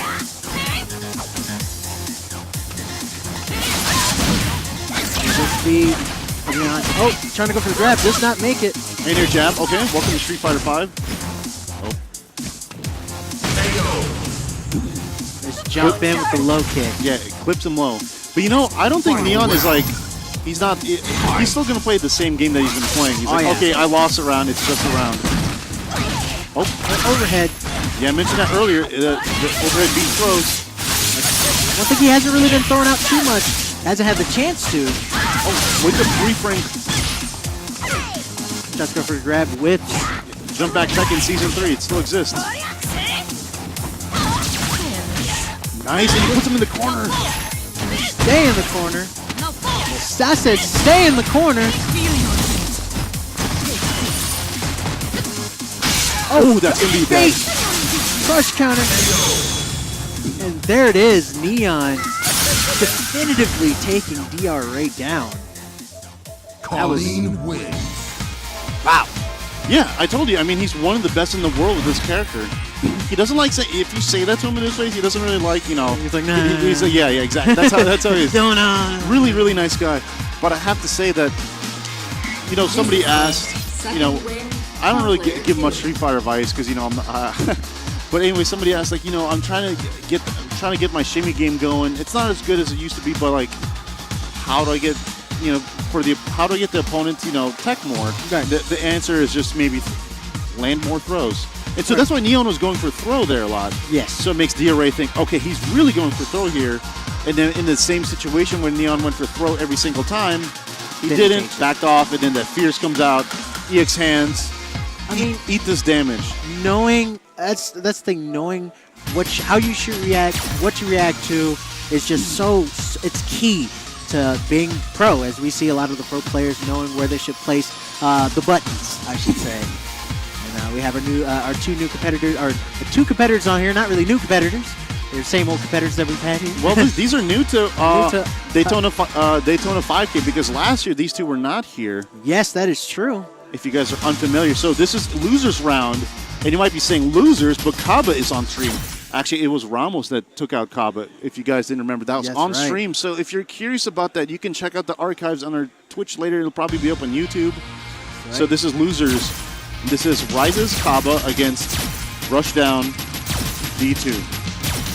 And who do you think is gonna take this one? Like, what needs to be done to beat each competitor? Well, Rushdown is known for his Urien, but if you ask him about Urien, the response he's going to say is, "But I'm a Dhalsim player now." It's kind of weird. That's such a weird way to counter like a thing. Oh well, no, Dhalsim is definitely where it's at. He's in now. Like that's what he's been saying earlier. But he said he'll whip out Dhalsim if he needs to. But he's a known Urien player. Has his own stream. Very, very strong. He plays very, very disrespectful, kind of like Mandrake, but it's a different flavor. Maybe you'll see a little bit of that, but it's a hard matchup. And I was kind of hesitating on the character because, for most Urians, this is a really hard matchup. This is one of Urian's hardest matchups. Right. Guile just keeps Urien out.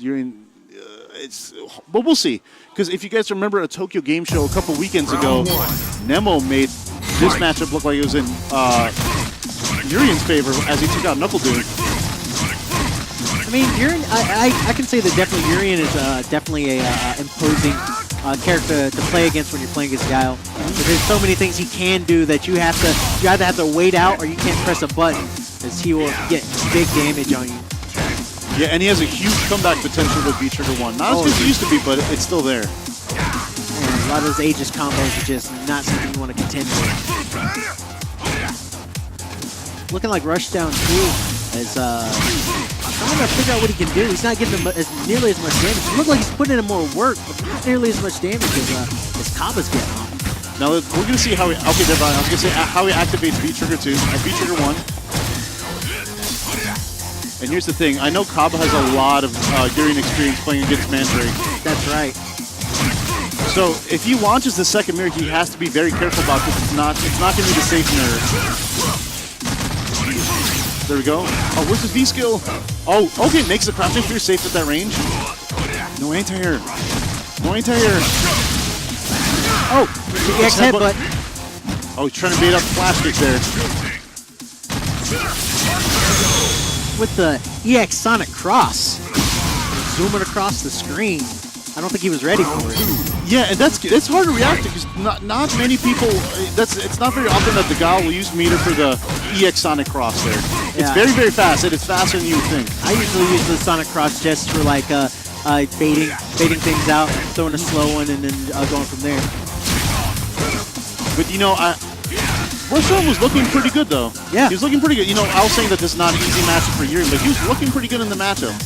Choosing his spots well, but I mean, it's just Kaba outmatched him there. Throwing out the flash kick. Okay, plus frames. It's not real, but you gotta. Oh, he didn't get the second hit though. He tried to get something on. The V reversal being thrown out, trying to give Kaba a little bit extra room. Grabs him out. He gets a setup after this. Oh, tries to reset him, but doesn't get anything from it. Oh, I thought he got that off before the boom actually got there. So this is where it's kind of dangerous. Kaba has all full meters, and oh, never mind. Urien has that one bar of V reversal, so he can't really chip him out yet. What? Tries to go for the reset, doesn't get anything off. All Kaba has to do is just throw out his CA, and then that could chip him out. Oh man, the tenacity on Rushdown to dash through all that. That couldn't be the end of him. low light kick. Man, there's a lot of people here, you know, as one of the local, he's not really local to Daytona, local to Vero Beach, but the crowd would have popped off if he took that round. Because I heard a little bit of it. Yeah, like murmur, like trying to, Round 1. So this is the loser side of bracket too. So that's like what makes this matchup even scarier. Is that whoever loses, like they're out of the tournament. Kaba a known strong competitor. He's not gonna go down easy, so this is Not actually easy at all. down. Okay, puts him in the corner. Again. Gets another grab. Oh, he's gonna go for it again. He's disrespectful like that. But you can't do stuff like that. You know, Kaba, the X headbutt, the charge. Trying to bait out something else. Okay, let's see. Giles not known for comebacks. Okay, takes a round. Really, very good. Rushdown trying to say, hey, this is not free. I'm a competitor. We know that Kaba does have experience playing against Urian, but it's not this style of Urian, though. Okay, gets the meaty after forward throw. Get nice punish by them. Oh, that was so dirty, actually. To fake the overhead into the low, I've never seen that by Urian before. I don't know if that was an accident, but it worked out. Good rolling spot to try to get himself out of the corner. Doesn't work, though. Jumping jab. Is there waiting for him. Get to the ground. And then I'll return your low light with my low light. I've never seen that combo ender there for Urian. That was kind of a swaggy end to that. Say he's one of those mean, disrespectful Urians as we see. I mean, that was pretty clean play. Yeah, it's been pretty clean play. Solid, very, very solid with his confirmed. So here's the thing: if Kaba loses, he is out of the tournament, and this is to get this is losers round 3. I think they have to play one more loser set of matches before they get into the top 8. Oh, okay. Tries to throw out the EX headbutt. It does not work. But you know, actually, I bet you Rushdown was pretty happy that he. Oh, that's gonna be stunned. That's stunned. Is this really happening, folks? This is knees. So we're at match or set point for Rushdown V2 against Kaba. Who would have known? Oh, he's ready. Knees do not beat the flash kick.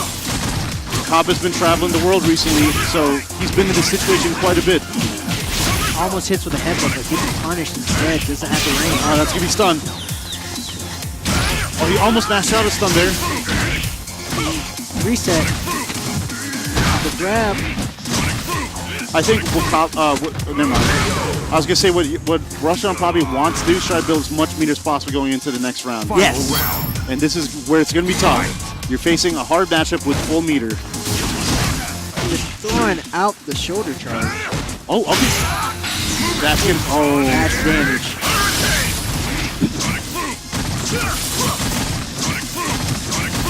He's got to contend with these booms. Yeah, this is where it's hard. Urian has to like risk a way to try to get in over the booms.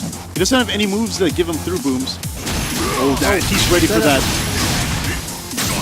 Tries to go for the grab, doesn't work. Jumps, flash kick.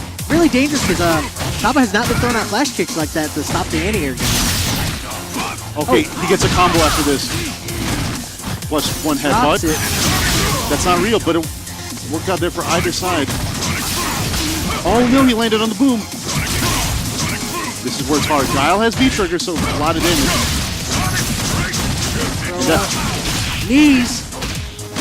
No! Drops the combo, gets flash kicked!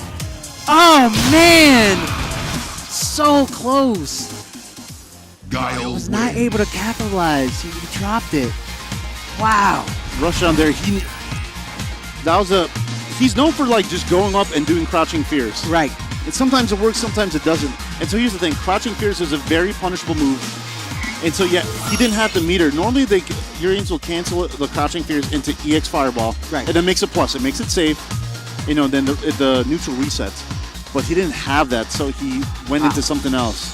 He went into the knees hoping that Kaba would not react, and Kaba was 100% ready. Yeah, well, you gotta remember, he knows kind of what to expect from Urians as well.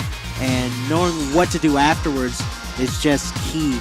And right there, Rushdown was coming back and he was doing really well. He reversed the entire momentum of the match. but Yeah, most definitely. Kaba's showing why he's one of the best Gal players in the world, knowing how to react to everything. It's great. Yeah, being down and out and then to come back. He's been, like I said, he's been in that situation before, That's why he's sponsored by Rise. That is very good. That is why he's sponsored by Rise. Yeah, very good. He's proven himself quite a bit. So as you can see, you guys can't see here. Okay, now you can see. Now it. you can see. Sorry, it's going to be a little bit of a Georgia team kill here on the loser side of bracket. We're going to have, and you might be saying, this guy looks like Jesus, because technically he is Jesus. That's right. FGC Jesus. Yeah, he's the Jesus of the fighting game community going against the King. King Birdie. Or is it going to be King Falky? Oh, King Falky. Because he's been playing a little bit of Falk. Yeah, his Falk is, I like watching his Falk, and he seems to have like a really good hand on his Falk, but the gloves come off when it's birdie time. Yeah, when it's birdie time, that's when he knows. And here's the thing, these guys are both from Atlanta. They played each other hundreds of times. Oh, yeah. And I say hundreds of times especially because King Birdie Look at the hair. He's just fabulous. Fabulous. And he knows he's fabulous. He's like, like I said hundreds of times because King Birdie, he is known for his first to 100s on his stream. And it's funny because I saw someone on Twitter say, dude, you start mad early, man. Yeah. Like, they started like 10 o'clock Eastern or 9 o'clock Eastern, and it's like you have to. It's a first 100. It takes up a whole day. Yeah, that's a lot of ugh, that's so much time. Then you have to take a lunch break in between that. But anyways, folks, I'm just glad that you're here with us at Titans Daytona, at the Daytona International Speedway. If you like what we do, please give us a follow on Twitter, Twitch, Instagram, Facebook at 2050 Esports. Also, share the hashtag. That's hashtag Titans Daytona. Join the discussion. Say we're awesome. Talk about what's been going on here. And like I said, this is a 2-day event if you live in the greater Daytona Beach area or if you live in Central Florida anywhere. Or hell, if you want to take a trip here from like Jacksonville, Miami, or shoot even from like Southern Georgia or something like that, or even the West Coast. Come join us for the day 2. That's the big event, the carded event between the Santo Domingo Tigers versus the Beasts of the Southeast. We also have our raffle tomorrow as well as a side tourney with Dragon Ball Fighters, $250 pot there. We also want to thank NASCAR again for allowing us to use the 500 Club with the winner circle right outside to our left. I'm so psyched to be Literally, here it's again. right there. It's there. I'm looking at it right now. There's actually they're still having their touring group here because you have people that come from all over the nation that love that are NASCAR fans that tour the track. They get to see the behind the scenes, get to see the garages, get to see the 500 Club, get to see cars in action. Yeah, cars in action. Get to ride around the track and stuff like that to see what's going on. We also have the Richard Petty experience, which I believe that you had a hand in experiencing yourself. Yeah, I have to give a special thanks to Daytona International Speedway and 2050 Esports for making it happen. Oh, yeah. So our CEO was like, hey, Jocks in the Box, how about I put you in a car and you race around in a circle? I love your impression of it. Was good. It was good. Was it good? Okay, I haven't really practiced, but it's there. I make mine a little bit too butlery, and he's not the British butler type, so I make it a little bit too butlery. So I kind of messed up, but I'm working on it. I'm making it better. He's helping me with my accents when it comes to the land of the Brits. So I'm getting some first-hand experience. Also, gotta talk about these seats. They're comfortable. Yeah, OP seats. seats. Let me tell you guys, it's really good seats. So good. And hopefully, and that's what the competitors are sitting on. And King Birdie's is especially going to need a good seat because this is not an easy matchup for Birdie. Depending who you talk to, some people feel like Birdie wins, some people feel like Fang wins. But I mean, you have to hold the poison. Seeing FGC Jesus already working that magic with his poison. Already got the life lead. Slowly pushing King Birdie into the corner. Trying to cross him up doesn't work. But Fang is just a character. You don't know where he's going to hit you from a lot of times. He's very elusive and he's very good at with his mix-up. Right there already with the stun. Yeah, he's psycho power. He's a character that like it's only specialists that really use him. But you know, if you don't know it, it's hard. We've seen quite a few Fangs in the midweek throwdown, and just watching them is just really weird to play because it's like, how do you even stop some of the things that he does? Yeah, I mean, he definitely has some weaknesses and ways to get around it, but if you don't know, it's hard to deal with. But, you know, King Birdie, these guys played a bunch of times. They just had a first 100 between FGC Carlos and FGC Jesus. Which is just insane. That's a lot of time. That's a lot of games. A lot of games. It's like, dude, can I take a nap, a break, and then worrying about the momentum shifting because you took a break? Like, ugh. So yeah, it's gonna be a game of pokes here at the moment. Okay, gets a cancel. What's the follow-up? Oh, using the rush to go through it. Oh, using the D-trigger 1. Okay, interesting stuff. Doesn't get a punish. Or if he does, it's just a jab. Using the can to slowly work his way forward. Oh, you try. Oh, with the command grab. Almost dead. A crush counter. Don't you press a button in my face! I will punish you every time. Fight. I mean, that was kind of a guessing game. Once Birdie puts you in the corner, it's a very scary character to deal with once he puts you in the corner. And this isn't just any birdie. This is the king of birdies. Not the champion of birdies, because we have Ben Artie here in the building. Right. But he's the king of birdies for sure. Oh, it's a light combo. Good punish. Right after the EX. Oh, goes for the grab reset, but good texture there by King Birdie. Because he actually could have got Fierce Punch after the crouching medium kick. Oh, so much damage. So much Nice damage. block there on the instant overhead by King Birdie. Managed to get a hit that at least put him in the gray lights, but not what he needed. That had to be an accident. Yeah, I think so. I think he's trying to use the block stun to like press a button to hold Bullhorn, Yeah. and that's what happened. Yeah, a miss. All it takes is a simple mispress, and then it can cost you really big. King Birdie, he's a pad warrior. Yep, they both use the same pad, the same one I use, the 40 Fight Commander. The good controller, Pat. I'm one of those weird scrubs that likes to play with the PlayStation controller. Nothing wrong with that because you know Knuckle Knuckle plays with the controller. It just feels I've always played fighting games like that. I played a little bit of stick when I was younger, but it was like this feels weird. So I would like to get back and playing with stick. Looks like I don't know what's going on. They're going back to Cactus. Like maybe he's going with Funk.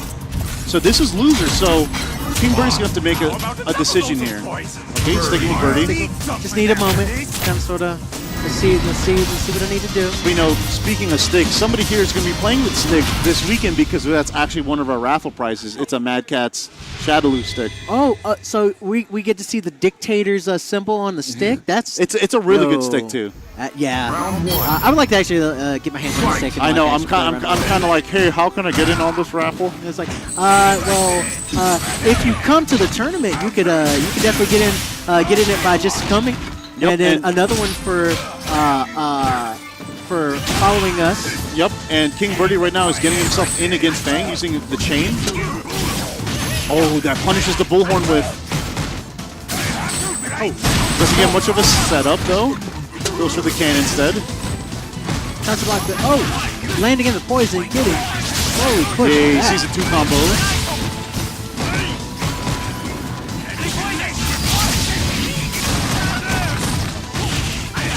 Oh man. Then pulling the jab. No, that's the jab. I thought he was gonna go for the jab to get the punish. Oh, and he goes over the Sotojas. That's gonna be it. So much damage that Birdie can output. Oh, and then V-Trigger 1. And V-Trigger is pretty ridiculous, and I'm a Birdie player, so that's just the name of the game. Pretty scary stuff. Shimmy, shimmy. All day. FGC Jesus. Still having he's interesting because it has the one thing I like about Fang is that he has so much control of the entire stage. Like, he can just do what he wants for the most part. And if you don't know how to punish him, then he's just gonna just walk all over you. Yeah, but you know, Fang is a character that they have to pick their poison carefully. No pun intended there. All the punishment. You gotta stick behind it. Oh, gets a nice punish, gets another Fierce. Here you go. In the corner. Not able to do. Now here's a true guessing game. There it is. He's done. Yeah, that's a true guessing game because Fang has that instant overhead that hits from a good ways away. FGC's Jesus right now. It's set point. Yeah, aiming to take out his brethren here, roommate for the weekend. Can saving King Birdie's life. He's going to take some big damage if the can was there. Oh, save Sotoja there. Kind of hard to do. Seems like Birdie's also, Bong is all about ranges as well and knowing your ranges for certain things. Yeah, and plus frames too. He has a lot of plus normals, and if you don't have that 3-framer, you have to hold it. Again, Birdie using that can knowing how to use a can as a way to stop him from getting confirmed on, and we are at stun. This is going to be it. Yep, this is it. Skip to my Lou, my darling. Boom. Plant you right here in the ground. Playing schoolyard games. King Birdie saying no. I get it, we're friends and stuff, but I can't just let you win on me like that. And you know, that's the name of the game when you play a zoner. You know, Fang is not really the best zoner, but in this case he has to play as a zoner, an annoying pest, so to say. Round The one. opponent will get in on you sometimes. You just have to, you know, recover from that. Like that, as Birdie's in. That's a true guess. Oh, big punish? Okay, that's all right. That's another weakness of Fang. You know, he doesn't, very low damage character. But so many mix-ups. He does have to finish his play, but you don't know where he's going to hit you from a lot of times. So it's kind of okay having a low damage character like that. Oh, nice counter hit confirmed there from stand jab to stand medium puncher by FGC Jesus. The can, once again, given just enough of a moment for King Birdie to do something. That's punishable. Better matchup experience right there. Knowing that that's punishable. That's, ooh, almost dead. And there it is, they're dead. And see, that's Set another point again. That's another part of the mix of the guessing game there. You know, Birdie, you want to use that frame one armor perhaps. I think that's what he went for, but you can grab him out of it. So set point yet again for FGC Jesus.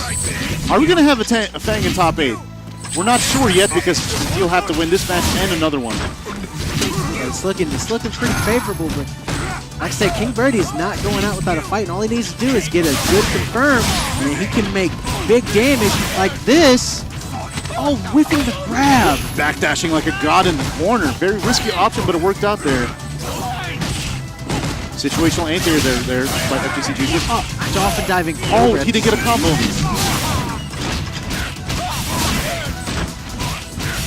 Combo, almost a stun, and there it is.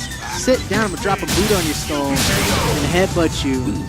I think that was like the situation of Ramos earlier where he thought the opponent was going to go for grabs, so he was holding up, and so FGC Jesus kept getting clipped well there. Here we go. King Birdie being like exhibit. I see you like hats, so I'm gonna give you a hat for your hat. Oh, gets hit out of the, grabbed out of the V-skill. Oh, it doesn't convert there. Chain grab that time. Gets a true, that's one of Birdie's few times where he gets a true knockdown situation off the EX, off regular Revenger. The can right there messed up FGC Jesus's I planned that he was going to, but he's trying to cross over and try to do something off the cross up, but he didn't do anything with it. Oh, hit by both of the poison balls. Taking it slow. But this is going to be 6. Oh, crush counter. What's the guess? Goes in front. And that's Birdie. Oh, what's Again, with just more damage. Features one outputting something. I'm going to just go through one all last of that. guess. Oh, that's going to be out. And then with the overhead, good night. Sleep tight. King Birdie moving on. Yeah, I mean, I'm sure it's one of those things like, you know, you feel bad. It's the guy you traveled by bus with, via bus with here too. But, you know, that's just the name of the game. When it's stack tournament, you have to face them sooner or later, eventually. That's right. King Birdie continuing to live in this bracket. Still in loser, so he has to fight his way through. If he loses one match, he'll be out. He will not be going. Yeah, it's what they refer to as a Shark Tank. Like this Shark Tank. What'd I say? Who will be the bigger shark? Who will be the biggest shark? It was the King Birdie was the King Shark. He's the King Shark. See everybody. At least in that case. But, you know, it's not going to be over there for King Birdie because, let me see, there's going to be, he has to win one more match to get into top 8. Oh, man. So anyways, we have Kaba on the screen here going up against L-Jam. Oh, man. I'm thinking Kaba's looking strong. He's looking calm, too. He's just real calm. He's not really when he does like drop inputs or whatever like that. He's just like, it's all right. I'll make it up later. So, and then he's always really good with that. He's really chill. And you have to be at that level. Somebody that I always like to quote on is Squall, very good opponent, originally from the Midwest, now in Jacksonville. and somebody said, asked him, how do you, I play online, I'll go on 5 to 10 game lose streaks, like how do I get back? And he's like, you just have to be able to like take a second and mentally reset yourself. And Kaba so far looks like he's been doing that. You know, he lost to Ramos early in tournaments, and that's why he's in the loser side of things. And that's kind of an interesting thing to look at, because I mean, a lot of people when they play and they're on a losing streak, they just get flustered. They don't take the time to even try to like calm down or anything. They just like this game, and they kind of sort of go away. And I've had plenty of moments like that, but I just have to take a moment, just breathe.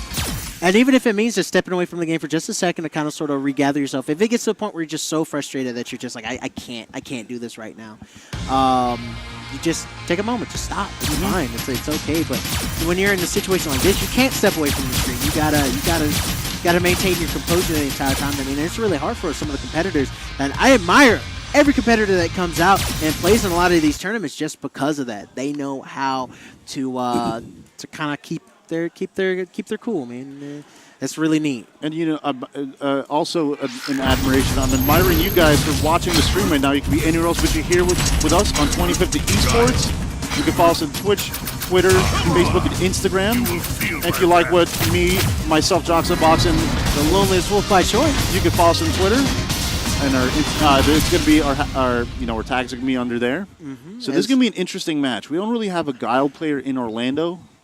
So, and not that much experience, and then you're facing one of the best ones. So it's the best Guiles. LJM has his work cut out for him here.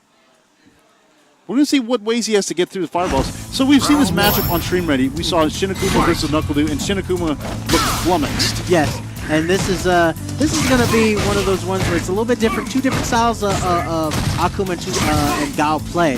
So how will it fare out for this version of this fight? And also, it's just, Kaba has a lot of Akuma experience in facing his countryman Hochi. Right now, LJM using the EX fireball. He's being a little bit conservative. Nice uppercut there. Know where to place things. But as we saw before, Kaba might have like a little time warming up. But once he does, he can steamroll you if you're not careful. Interesting choice here by Kaba to use trigger 1. Getting past the flash kick. Oh yeah, he's been ready for that somersault. Oh, wake up shimmy. I never thought that was a thing, but LJM almost made it a thing. It's shimmy again. He's going to go with the low light kick. That's just a round, but for LJM, like, this could be the start of momentum here. Yes. He has to maintain it. You cannot let Kaba get any type of momentum going. Kaba does. He will steamroll you, like I said. Oh, doesn't go for the counter hit follow-up? So one thing that I noticed, LJM was really aggressive last match, and now he's being a little bit over-aggressive. And Kaba's just slowing the pace down. He's like, all right, I'm just gonna let you do stuff. I'm gonna let you think that you can get away with things that you're gonna hit me, that you think you're gonna hit me with, and I'm gonna punish you for it. He's playing a little bit on the safer side there. Yes. And he's just like, I'm gonna try to build some meter so I can go into this round with full meter. Final round. Fight. So here we go. This is final round in the first game between LJM of Florida and Kaba of the Dominican Republic. Oh, that's gonna be a big punish. I think that was that situation where he wanted to cancel flash kick into CA. This is going to be it. Oh, doesn't go. Use it right away. But used a little bit too far. Went for there it is. Flash kick right into the... Oh, I thought that would be enough to kill. I know, especially with Akuma's low health. And then... Gosh, with the instant overhead, just like that. Nope. I'm going to just make sure I play this safe. I'm going to take this dub. Yep, jump back jab. There we go. This is the first right now, Kaba won up over LJM. So LJM here taking a second to think of what went wrong. He looked very good in the first round. Yes. Fight. But I think, they always say the first round, the first game's data. If you win, you win. But you know what? I'm going to use this data to adapt to that. And we've seen in a lot of the premier events, Kaba is no joke. He's no slouch. He's playing his Guile. Being able to really compete at a high level. So you can't try to get away with like little tricks and stuff, because he will punish you for it. Yeah, this is a game of buns here. So yeah, like somebody said, when Akuma V-Trigger turns on, it's NBA Game Breaker music time. Oh yeah. Because Akuma, really big comeback factor. Well, no flash kick there. He's a little bit of V-Trigger left. Kaba's just waiting. I'm gonna wait for you to throw out a wrong button. Oh, nice. Oh, anti-air there by shimmy, Kaba. shimmy. I thought something was gonna happen. Double somersault right there, saying no, no, no. And, I think that's why he opts for V-Trigger 2 here as Kaba goes in. Kaba goes into set point there. Is that he anti-airs him. Yep. Then he gets a follow-up on the EX flash kick there for more damage. And Akuma doesn't have much health at all, so that's it's a good thing to have against Akuma. And one thing I've also noticed about Kaba, he's changed. He's not playing the same way he's played in a lot of other matches too. A lot more booms in other matches. A lot with other competitors. This one, he's getting a lot more flash kick heavy because he knows that L-Jam is going to jump and get punished every time by it. Yeah, and Akuma has ways to get him, but they're all risks. Does he top to him? Does he demon flip? Does he jump? There's all risks involved. Okay. He probably thought the flash was coming out. Wow, the Roland's about to stop the AXD. Oh, second time in a row. Oh, that can be it. Is it airtight? What did you say? He is airtight. And so was that confirmed. So I don't think that's the last. Oh, that's top 8 qualifier. That is top 8 qualifier right there. So here we go as we see Kaba saying, I have secured my spot. This is mine. I mean, it wasn't free. Like we saw, he's in loser's bracket, Definitely so not free. he has to tread the waters carefully. So yeah, that was qualifier. So we have Kaba taking over L-Jam there to make it into top 8. So in that side of the bracket, Kaba took out Rushdown, Sticky Fingers, and Joey Bag of Donuts. Fighting his way through losers it's a hard thing to do, but when you're a big shark like Kaba, you are a big shark like Kaba. You just gobble your way through the competition. But he hasn't done it easily, I will say that. But he's pacing himself. Like you say, first round is a study. I'm just trying to see what's going on. It's all data. Here. And then he does this. He does this certain thing that I'll just be like, all right, I'm gonna punish him here. All right, he's doing this. I'm gonna punish him here. Which is good. Knowing how your opponent's gonna play and knowing how to capitalize against them. It's just a great thing that Kaba does. Yeah, and is here. He's a guy that with thanks to Rise, has been traveling the world. He's been at a few Asian tournaments, placing very high. Yes. He'd often place as weird as it is, as the highest non-Asian person up there, and that's hard. Those brackets are extremely stacked. Oh, here's an interesting match. I didn't even know this was going on. So we got one of our competitors you see on our fight card tomorrow, FGC Carlos. Used to be Orlando. Then he said, I'm gonna move and join the better scene in Atlanta. I mean, it is Atlanta, which is a fighting game hub. Especially on the East Coast. I mean, there's one of them. One of the big. I have to say one of the bigger ones. They have more of a Tekken community up there in Tekken's pretty strong there. Really big there. But also it is a big hub for fighting games on the East Coast. I mean, you do have the other hubs like Orlando's a big area. Florida actually has a really big FGC scene all across it. But when it comes to like the packed tight, close to everybody. It's Atlanta. Atlanta is that place to be when it comes to fighting games, which is really, really good. I mean, they have a lot of stuff up there, a lot of good competitors that come from there as well. What are you looking at with this one? So it's going to be interesting. So if you guys are just curious, if you guys want to take a peek at the brackets, all you have to do is type in !bracket and Moobot there will update you there. That's so right. in this side of bracket, it was to get here, FGC Carlos had to beat Terrence, and he had to beat Mandrake. Oh, no, excuse me. Carlos had to he beat Terrence. Wow, that's a hard one.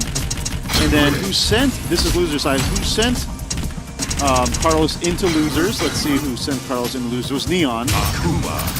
And then you can see Shinakuma on screen. He lost on screen there to Knuckle Dude. That's right. I don't know. I don't know what to expect here. So we have, FGC Carlos likes to play clean. He's a clean player, plays a bunch of different characters, tries to play clean, and then Shinakuma, just like his name, plays Akuma, very dirty, does things, but it works out. Sometimes, most of the time.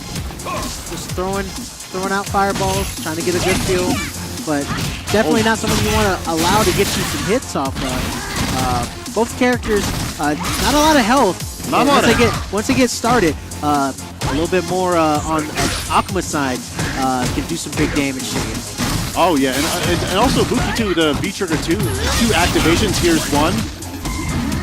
Oh, using the shadow step, demon step to get out of there. Like, no, I'm not worried about you. Yeah, nice use of the teleport there. You know, and this is probably Akuma's worst iteration of the teleport in any Street Fighter game. Demon flip on that's the Shin Akuma special. Demon flips. Demon flip. Don't know where he's gonna come from. Oh, not really worried. What's the set? Again, but get punished. Oh no, with the grab. And you know, it's a risk. It's a really big risk to use the teleport because, you know, it gets you out of there, but it's very, very punishable on recovery. Exactly. But, you know, FGC Carlos didn't really take advantage of it. He just got one hit. And Shin Akuma had time there. But Shin Akuma looking a little bit tight on the ropes here. Almost got something started. Oh, there it is. Managing to push Shin Akuma back into the corner again. That's punishable. It just gets out crouching like it. I even heard Future Mirror on the side just go, because he missed on the punish. But here's where the party starts, folks. Oh, demon flip. Oh no, he wastes his meter. That's a waste. Oh no, Shin Akuma's probably pissed. He wins.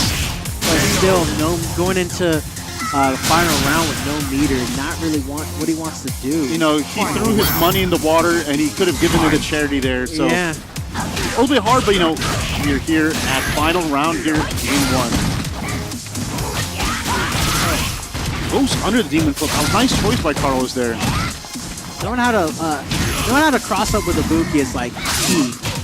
Now here's, I mean, she does so much damage when she crosses you up. Yeah, she does a lot of damage. Little girl, big damage. Welcome to anime games, right? Yeah, right. Oh, this is gonna be almost it. Very punishable. There it is. I'm not even gonna let you get stunned. I don't want you to be stunned. I want you to just get knocked out. Don't worry about it. Lie on the ground right here, Akuma. So here's the thing. Carlos is a guy that he's told me that, you know, one thing I want to improve upon is, like I said with LES, like, you know, he's able to tell you about your game in 2 or 3 games. He's trying to do that even quicker. He takes fighting games pretty seriously.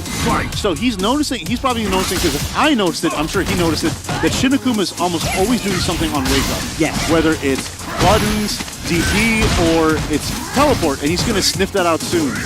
And when he does, it's just going to be Punish City. Yep, walking forward. See, he's probably going to sniff that out the 3rd or 4th time he's teleported. He's getting him into doing certain habits. But Shin Akuma here, pretty good round for him. Oh, just eats a roundhouse and another one. With a throw. Oh, that worked out for Shin Akuma. Lots of damage. Oh, trying to go for the shimmy. Oh, this is going to be a lot of damage. Again. Time to guess. And shimmy. Tries to go for the tech, and I'm not there to try to grab you. He's tech in air, man. And that's really good because Shin Akuma is not normally one who falls for shimmies. Yes. Normally takes a throw, but you mean when you have no health, you have to make a decision. Yeah. Nice anti-air. Oh, again with the weird cross that he does. Like, I'm on this side, I'm throwing out normal, but I'm gonna hit you anyway. Oh, but this is. He's almost just trying to stun him. There it is. And that is it. FGC Carlos definitively beats Shin Akuma. Wow. That is. There was a lot of missed opportunities that Shin Akuma could have capitalized on, but he was just doing the same type of stuff, and after a while, as you saw, FGC Carlos just was sniffing it all out. Yeah, he was. I know what you're doing, and I'm gonna punish you for doing it. You better change your game up. Of course, Shin Akuma didn't.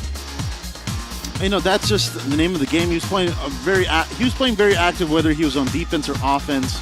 But it just happened to work for FGC Carlos. He clipped him with a few V-Trigger, 2 things, lots of damage. You don't have much damage to give off as Akuma. Right. That's the name of the game. So FGC Carlos moving on. If I'm correct, I think we have no Akumas left. No Akumas left. So, you know, people are always complaining, you know, top 8's full of Akumas and Kami. I don't think we have any of those left. So that just unless I've seen Mena whip out an Akuma before. Maybe. We might see it. Or We might Knuckle see do. it. Yeah. He's played lots of Akuma in Street Fighter 4. Lately, he's been toying around with Cammy a lot. So will we see a Cammy is what I'm wondering. Once again, thank you again for watching Titans at Daytona here at the Daytona International Speedway. If you're following us right now, follow us also on Twitter and share us, talk about us. Hashtag Titans Daytona. We're in the awesome 500 club right outside the winner's circle in the middle of the track. Beautiful day outside. You see a couple people coming through on the tours of the track as well. So thank you, NASCAR, for allowing us to actually be here for this. And thank you, Daytona International Speedway as well. The guys here setting us up real nice. A lot of them really nice and helping us all together. Also, shout out to Gamer Goo as well with the awesome cinnamon, peppermint, orange, make your hands nice and dry. When you're playing, don't be sweating all over your controller. That's how you have to buy a new one. I have to say, though, the action is not going to be dry, though, because we have a really interesting matchup here between Petri Amir from Gainesville / Malaysia, PhD candidate himself, against the person I didn't know who was coming to the event until today, Ramos. Very strong Vega who put Kaba in losers. What is he going to school for? He's getting a PhD, I think if I'm getting it correct, human resources with a focus on tourism. That is, wow. That's like, he's going to know everything. He's going to go back and just like, this is Malaysia, people. And you know, the thing is like, oh man, this guy plays so smart. He has to. He's a PhD guy. I mean, you can't be a PhD and play dumb in anything. Well, here's the thing. He plays like a complete nut, and that's just the way he plays. And he attributes that to the Malaysia scene of KOF.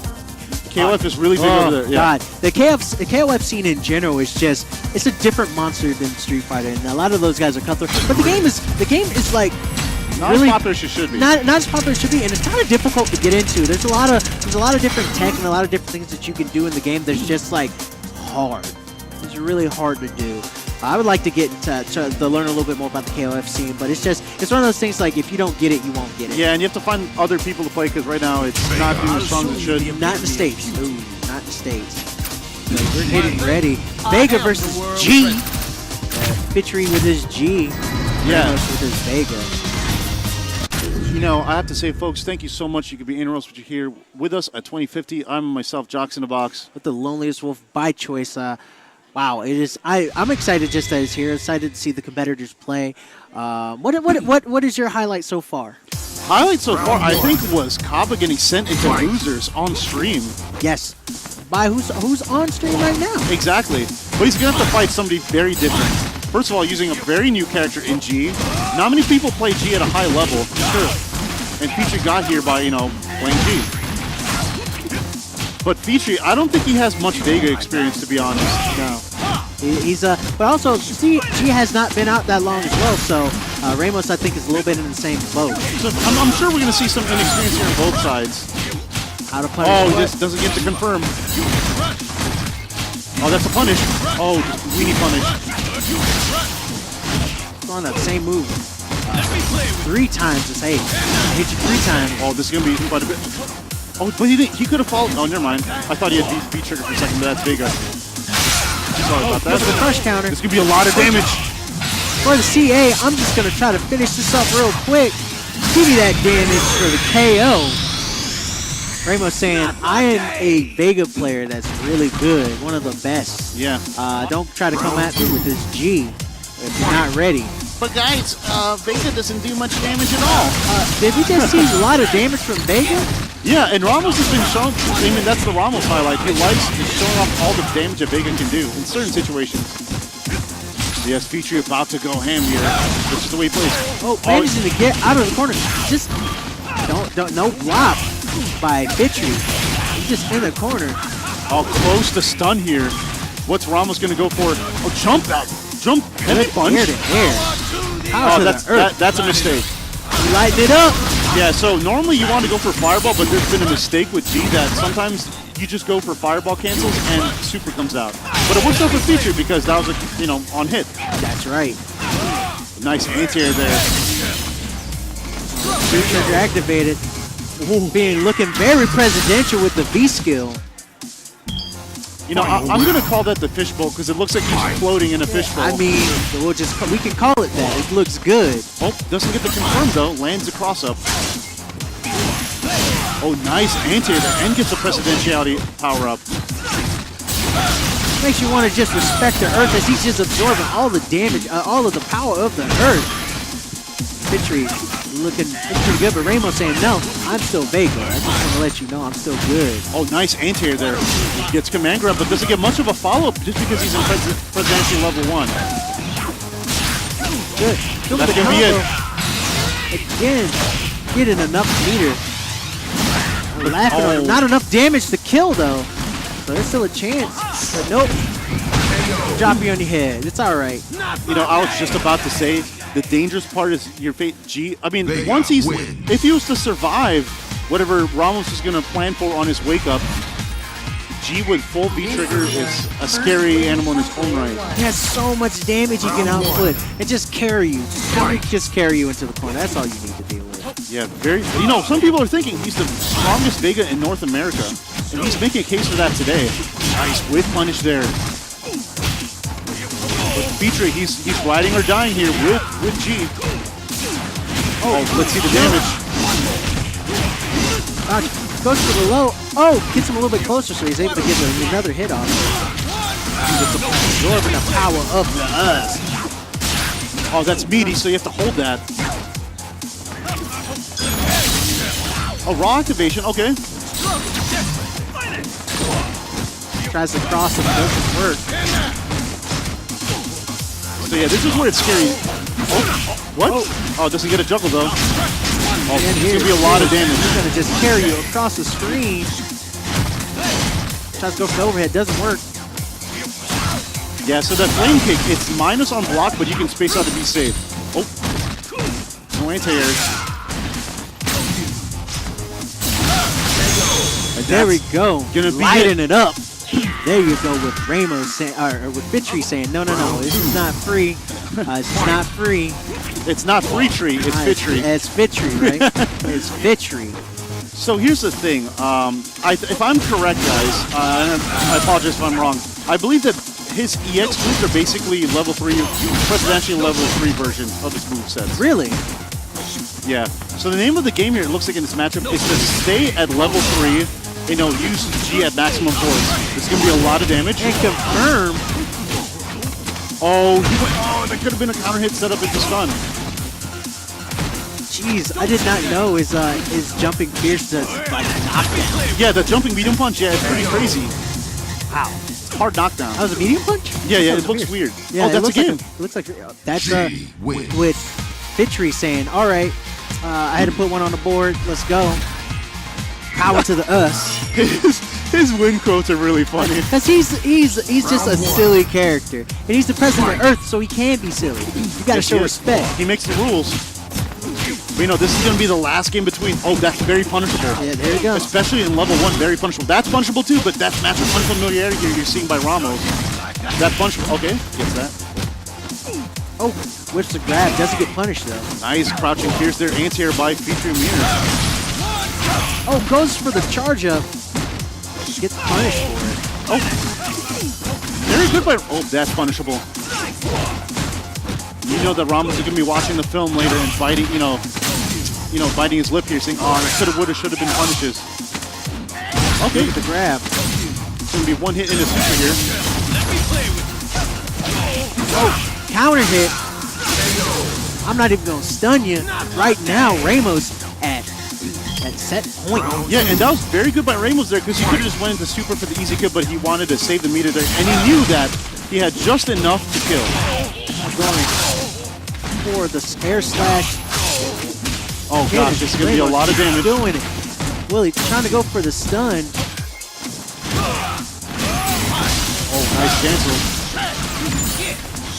Presidentiality 2. Nice anti-air crouch pierce. Oh, but what's the mix-up?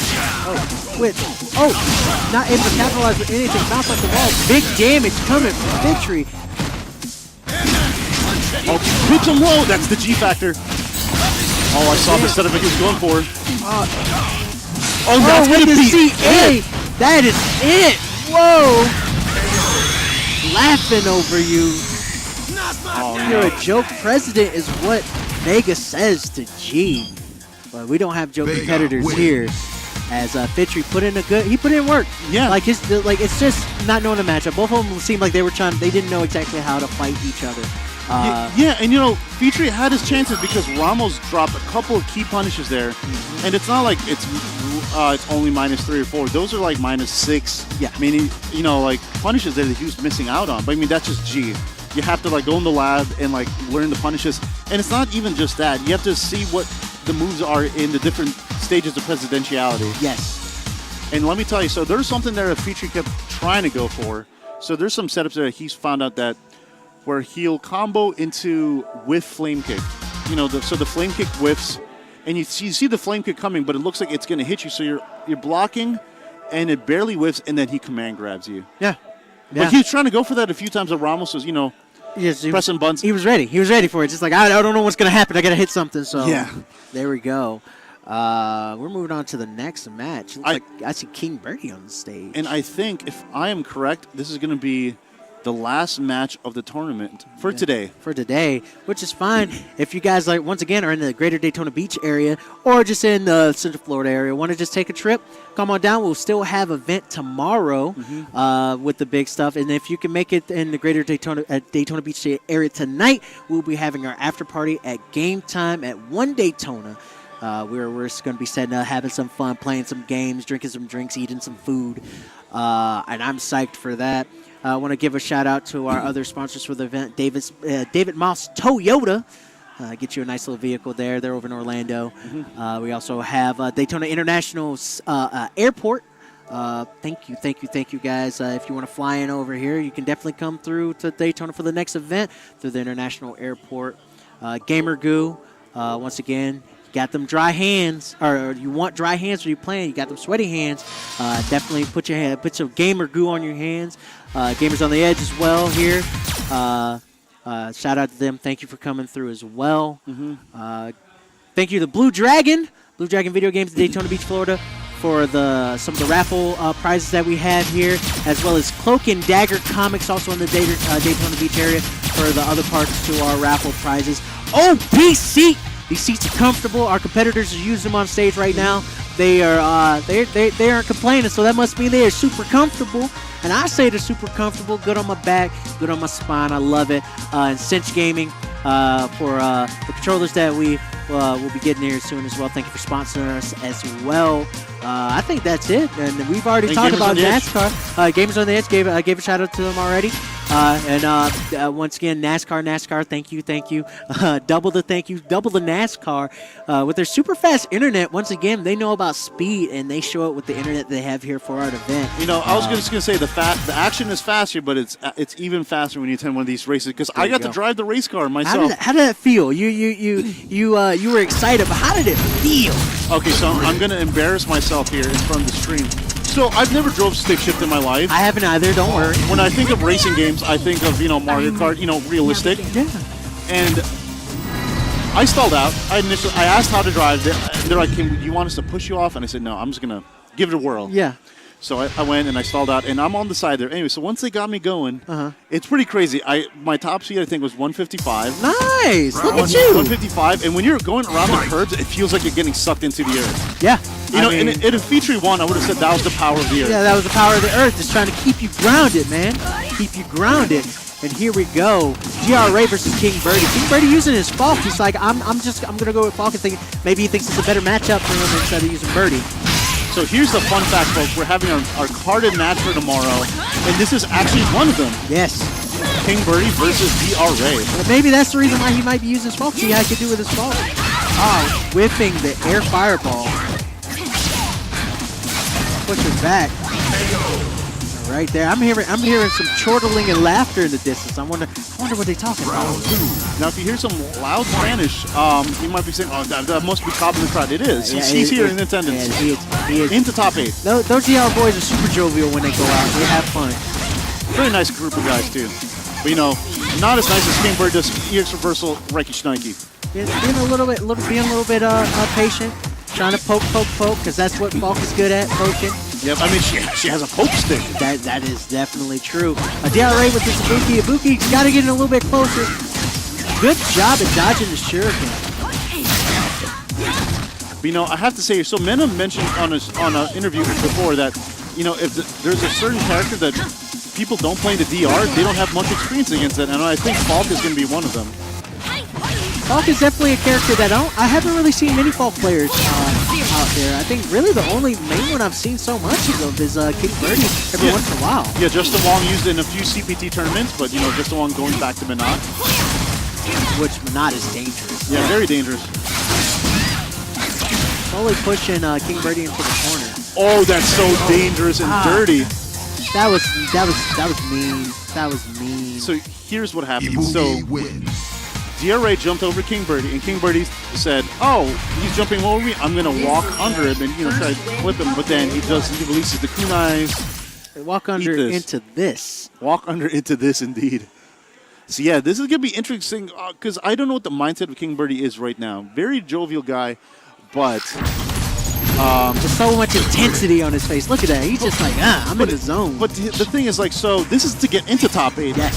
So he's losing some stuff, but at the same time, this is also a preview of the carded event tomorrow, exhibition between DRA as well as King Birdie and the Santo Domingo Tigers. I see you're setting me up for the Santo Domingo Tigers. I'll do you a favor. Versus the Beasts of the Southeast. One time, because I did it for the Santo Domingo Tigers. The Beasts of the Southeast.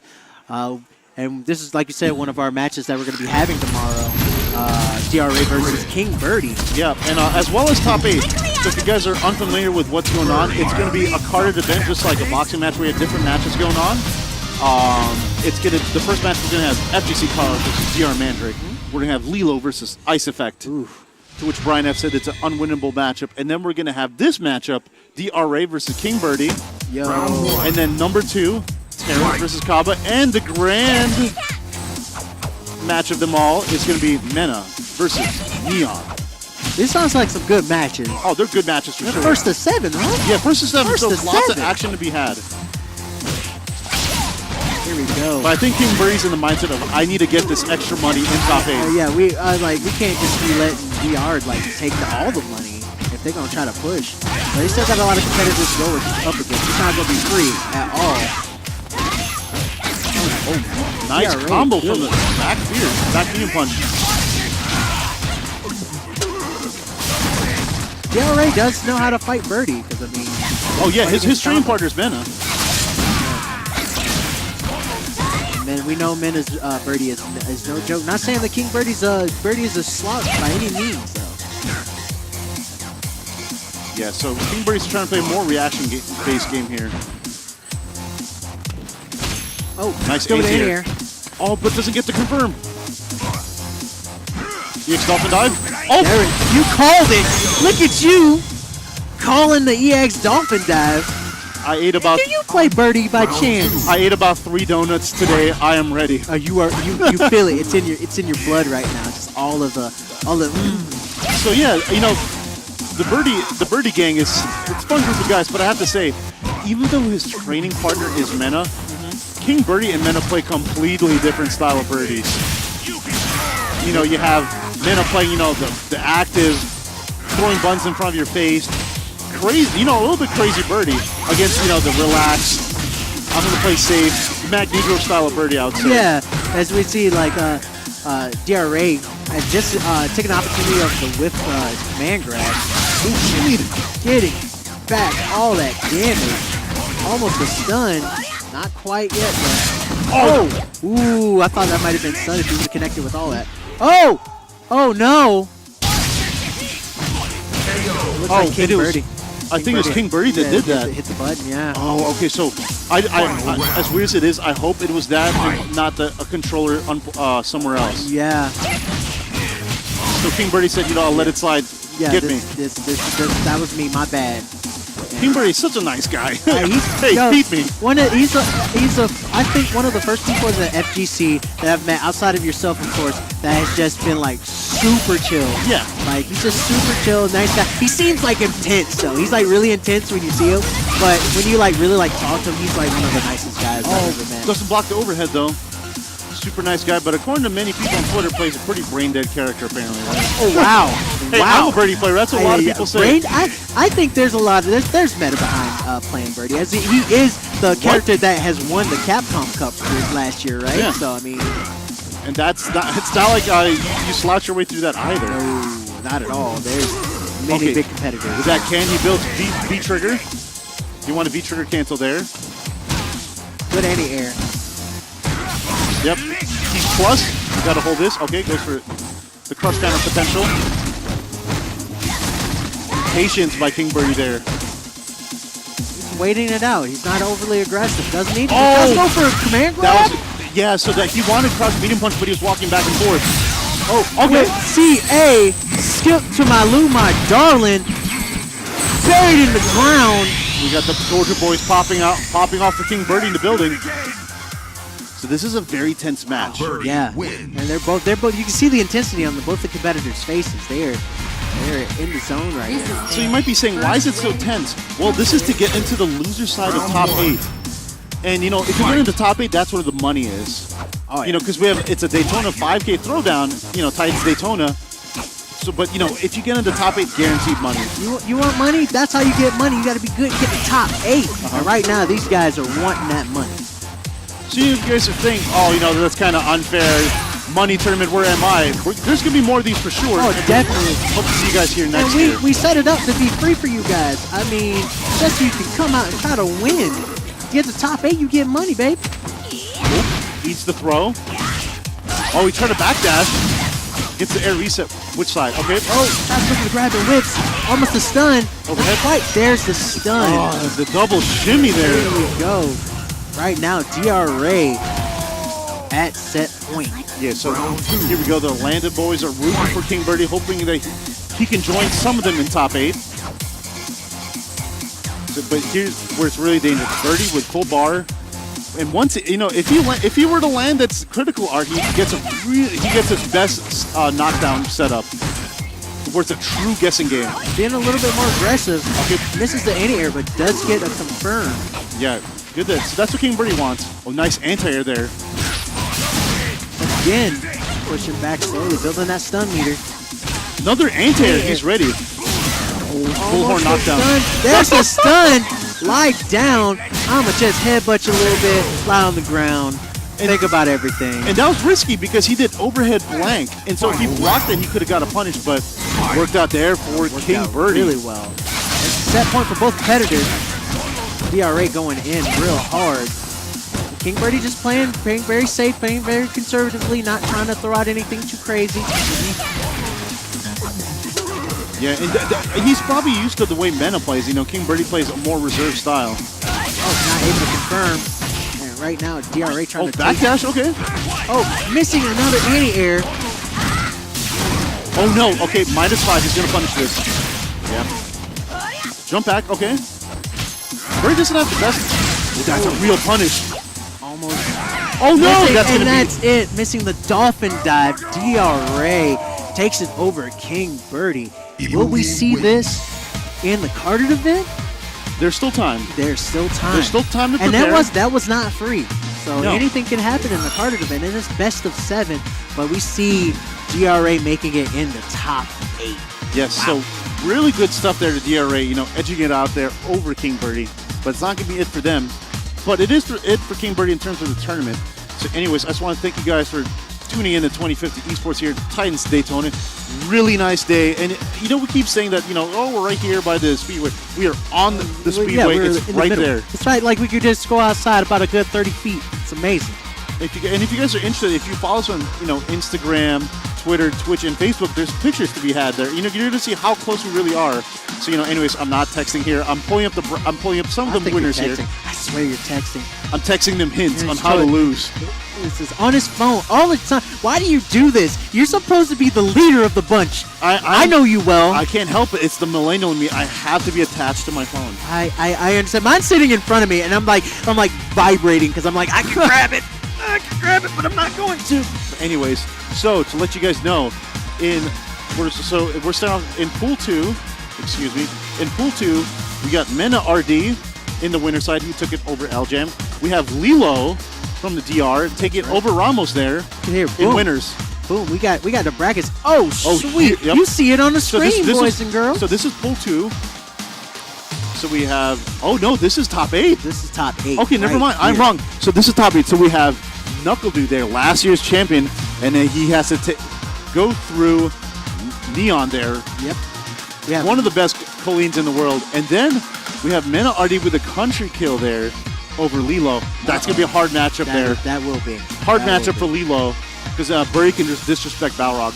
And then in the loser side, this is where it gets interesting. This is not what I predicted. So we have Carlos over Carlos against DRA. Right. So congratulations to Carlos. And I have to say, double congratulations to Carlos winning the Gwinnett Brawl qualifier to get into the make it- card event. He's like, I'm going to Atlanta. I'm one of the Florida. Oh, they have an attorney in Florida, and y'all need a 5th. I'll be your 5th. Yeah, Oh, yeah, I gotta win. All right, cracks knuckles. Let's do this. I'm going in. And then the last one there, I have to get it. I just missed the last side of top 8 there Is, is Kaba versus. a rematch. Yeah, Kaba. Kaba versus Ramos. So they're both in losers right now, and Ramos put Kaba in losers. So will Kaba be able to take this back, or will he not be able to go up against the monster Vega that Ramos has? I'll tell you what's going to happen tonight. What's going to happen is back at the hotel room, Kaba is going to be grinding games with DRA. There you go. I need this Guile, I need to be freshen up on Guile. And so that's what's going to happen. That's a rematch. So if you guys missed it, it's on stream. You can check it out on the archives, on the Twitch archives, and hopefully on YouTube later, which you'll see. Oh, definitely. Also, don't forget to follow us on Twitter, Twitch, which you are watching us. Make sure you give us a share. Make sure you give. And I'm so bad at this. if a little bit up, there you go. It's weird. It's like reverse. So make sure that you give us a follow us, Loneliest Wolf BC at Twitter, and I'm on Instagram as well. I don't really post much. I'm one of those quiet people. Even here, I gotta talk to people. Y'all think that see here I am on screen and stuff like that. Man, he was even trying to cover your face. Yeah, he's there. fucking covering my face. Don't do that. My face is beautiful. If you guys want to follow me, it's Jocks on the Box with underscores instead of spaces. I stream as well. Not as much as anymore. I'm trying to get back into it. But yeah, I'm active on Twitter. I basically retweet some weird stuff, some funny stuff. Every once in a while, I might post something a little bit, but usually I just sketch or whatever. I draw something like I have to put this out, and I draw to put it up. Also follow, like I said, 2050 as well on Twitch, Twitter, Facebook, Instagram. We got an Instagram too, guys. Follow that as well. And if you're watching right now and you're following along as well today as well as tomorrow, hashtag us. Say we're awesome. Join the discussion as it says at the bottom of the screen every few seconds. Go down there. Hashtag Titans Daytona. Let us know how we're doing. Yeah, say I like those guys. They're really, really cool. Or like, I mean, they could be better, but that would hurt our feelings, so don't say that. Or this Jocks in the Box character, he needs to get a haircut or something. Anyways, man, as I'm shaking the hand of Clear Zova Sticky Fingers here. I've never met Clear Zova. Pleasure finally to actually meet you. I gotta go around meeting people. Please. Yeah, he's in our chat a lot, actually. Yeah, I see him all the time. Would love for you to enter just to have fun, man. Yeah, on Kaba. And that's been the case with Kaba. Yeah. He's been close. Like he's been playing a lot of people almost beating him every time. He's a really good competitor all around. But I mean, if you just have that little bit of edge and you can just wait him out, then you can take him out. Anyways, hey, thanks, man. Thank you, man. Pleasure meeting you as well. So anyways, guys, if you're unsure of what's to happen, there's going to be an after party tonight, right? Yes. There will. I don't know if there will be an after party after the after party. I'll probably be going to sleep because I got to be here again tomorrow. TBD, to be decided. To be decided. That'll be at game time if you're in the greater Daytona Beach area. I can't say this enough. Go to One Daytona to game time. They're going to have a little party for us. That's going to be awesome. The gaming there, food there, drink there. Come on out. I was going to say, it is TBH because to be hungry later on. To be hungry is definitely. I'm hungry now. I got to get some food in me. I just want to say thanks to each and every one of you that decided to take a time out of your day to stop by here in 2050 Esports on Twitch. You can be anywhere else but you're here. I see 173 viewers. I'm so thankful for you guys. We got at least 34 new followers today. Oh, awesome. That means we're doing it good. We're doing well. I see a lot of familiar names in the chat. Omega Tom Hanks, Ice, Monster Kakarot, Magnegro, Thank you, thank you to our new guys as well as our normals that come through watching us on Twitch. Thank you. I want to thank you to the competitors if they come back and watch this just to kind of see what they did or what they didn't do. Thank you to the competitors who have come out today. You guys are amazing, just in general for just being here. You could have spent your time. You could be anywhere, but you're here. Like literally, you competitors came here, and we greatly appreciate you on behalf of 2050 Esports. And if you guys were saying, oh man, I missed out. Like, sure, you did miss out, but there's gonna be more. Yeah, this is not gonna be like the last one ever. No, we will still be here. We will still be on our grind, and we will still be giving you free tourneys. So come on out. It's stuff you can win. If you don't even come out to compete, just come out to try to win free stuff. Yeah. So what are some stuff that we can win tomorrow? Let's see. You can win one of 3 pops, or maybe 3 pops. You never know, depending on how many tickets you get. We have Master Roshi. We have Tien and Chaozu. We also have Ultra Instinct Goku. We have the Bishojo Ibuki figure, as well as a Shenron statue that you could possibly win. We have the PS4 1TB system that will come with Street Fighter V. If you have Street Fighter V already, or if you have the system already, you can do whatever you want with it. Give it to a friend. Be nice. Be humble. Give it to a friend. Give the game to a friend if you already got the game, if you're just sitting on it. We also have us a Mad Catz fight stick. And what is that? That's the op seat right behind me. The OP seat, the overpowered seat that we sitting in right now. One of you guys will get one of those if you are a raffle winner. You can win the raffle, and it will be signed by the winners of the carded event, whether it be the Santo Domingo Tigers or the Beasts. And of to be the determined, Southeast. I think also staff of 2050 as well, maybe as a thank you. I'll sign it. My weird signature. I don't have a Loneliest Wolf signature. I'll have my personal signature. So I got to work on a Loneliest Wolf signature. I mean, the thing is, like, Jocks is a childhood name, so I guess I have it in writing. But I have to say thanks to each and every one of you for taking time out of your day to be here. I'm so grateful. Loneliest Wolf here is so grateful. I'm grateful too. Each and every one of us here at 2050 is so grateful to have you here. I'm looking at the chat. I see all these new follows. Normally when we do our weekly broadcast, I thank each and every one of you individually. But lots of names. And, especially the one who just followed us, Arlia. Huge shout out and thanks to Arlia. So I commentated top 8 at CEO on Team Spooky of Third Strike. I play Third Strike. I'm not a veteran per se, but like I know the game. And this guy walked me through. He just gave me a beginner's crash. Not I needed the beginner's crash course, but a lot of stuff behind Third Strike. And he sat me down for about 40 minutes and was just telling me everything Third Strike, and I am forever grateful, and I'll never forget that. I'm so thankful for that. So thank you so much, Arlia. I also want to thank our sponsors. I thought our sponsors I'm saying words. I want to thank our sponsors that we have. First of all, NASCAR. Thank you, Daytona International Speedway, for allowing us to have this tournament once again in the 500 Club outside the winner's circle. We have also Gamer Goo. Get you some cinnamon.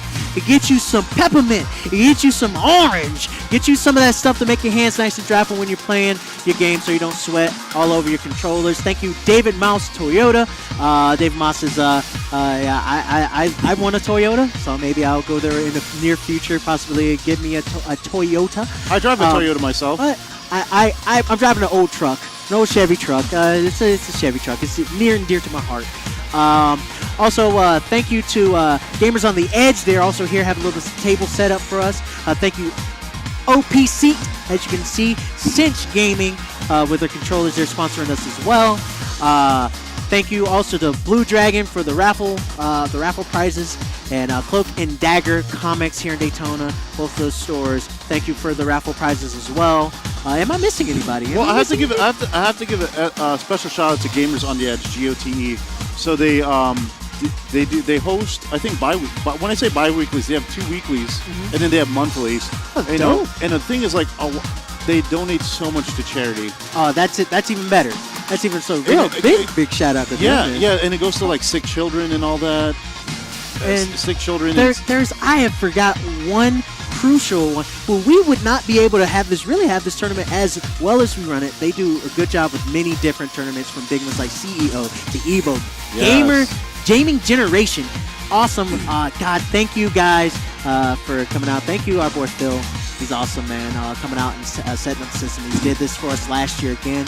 Amazing guy, amazing team, an amazing company, man, helping us out. And speaking of CEO, if you guys are going to CEO next year, I have to say, maybe you could use Daytona International Airport as a way to get in. That's the other one, Daytona International Airport. Y'all fly in from anywhere around the world. That's international airport, guys. Anywhere around the world, come on, fly on in. And come to CEO or to our next Titans event. Definitely, we'll be here. So come on and fly on in, and I might play in CEO next year. You should. No. It's not that you might. You are. I will play in CEO next year. Put in some working out. I want to actually go to some of the other events in the area as well. Yeah, I'll keep you up to date. I talk on the screen because this is easy to talk to a camera for me, but talking to people is a little bit weird at times. So I would like to meet you guys, and I still got to meet some of the guys here. I've been trying to work to help set this stuff up, so I got to meet some of the guys here and play some rounds and matches with them. I'm not the greatest player in the world, but I am not the worst. I am not the worst. So definitely got to meet you guys, and I'm going to meet some of you guys too that might be in the area as well. So thank you. So thank you to all of our sponsors. Thank you guys for watching. Thank you, Jocks, for being the awesome leader of commentary that you are for the 2050 team.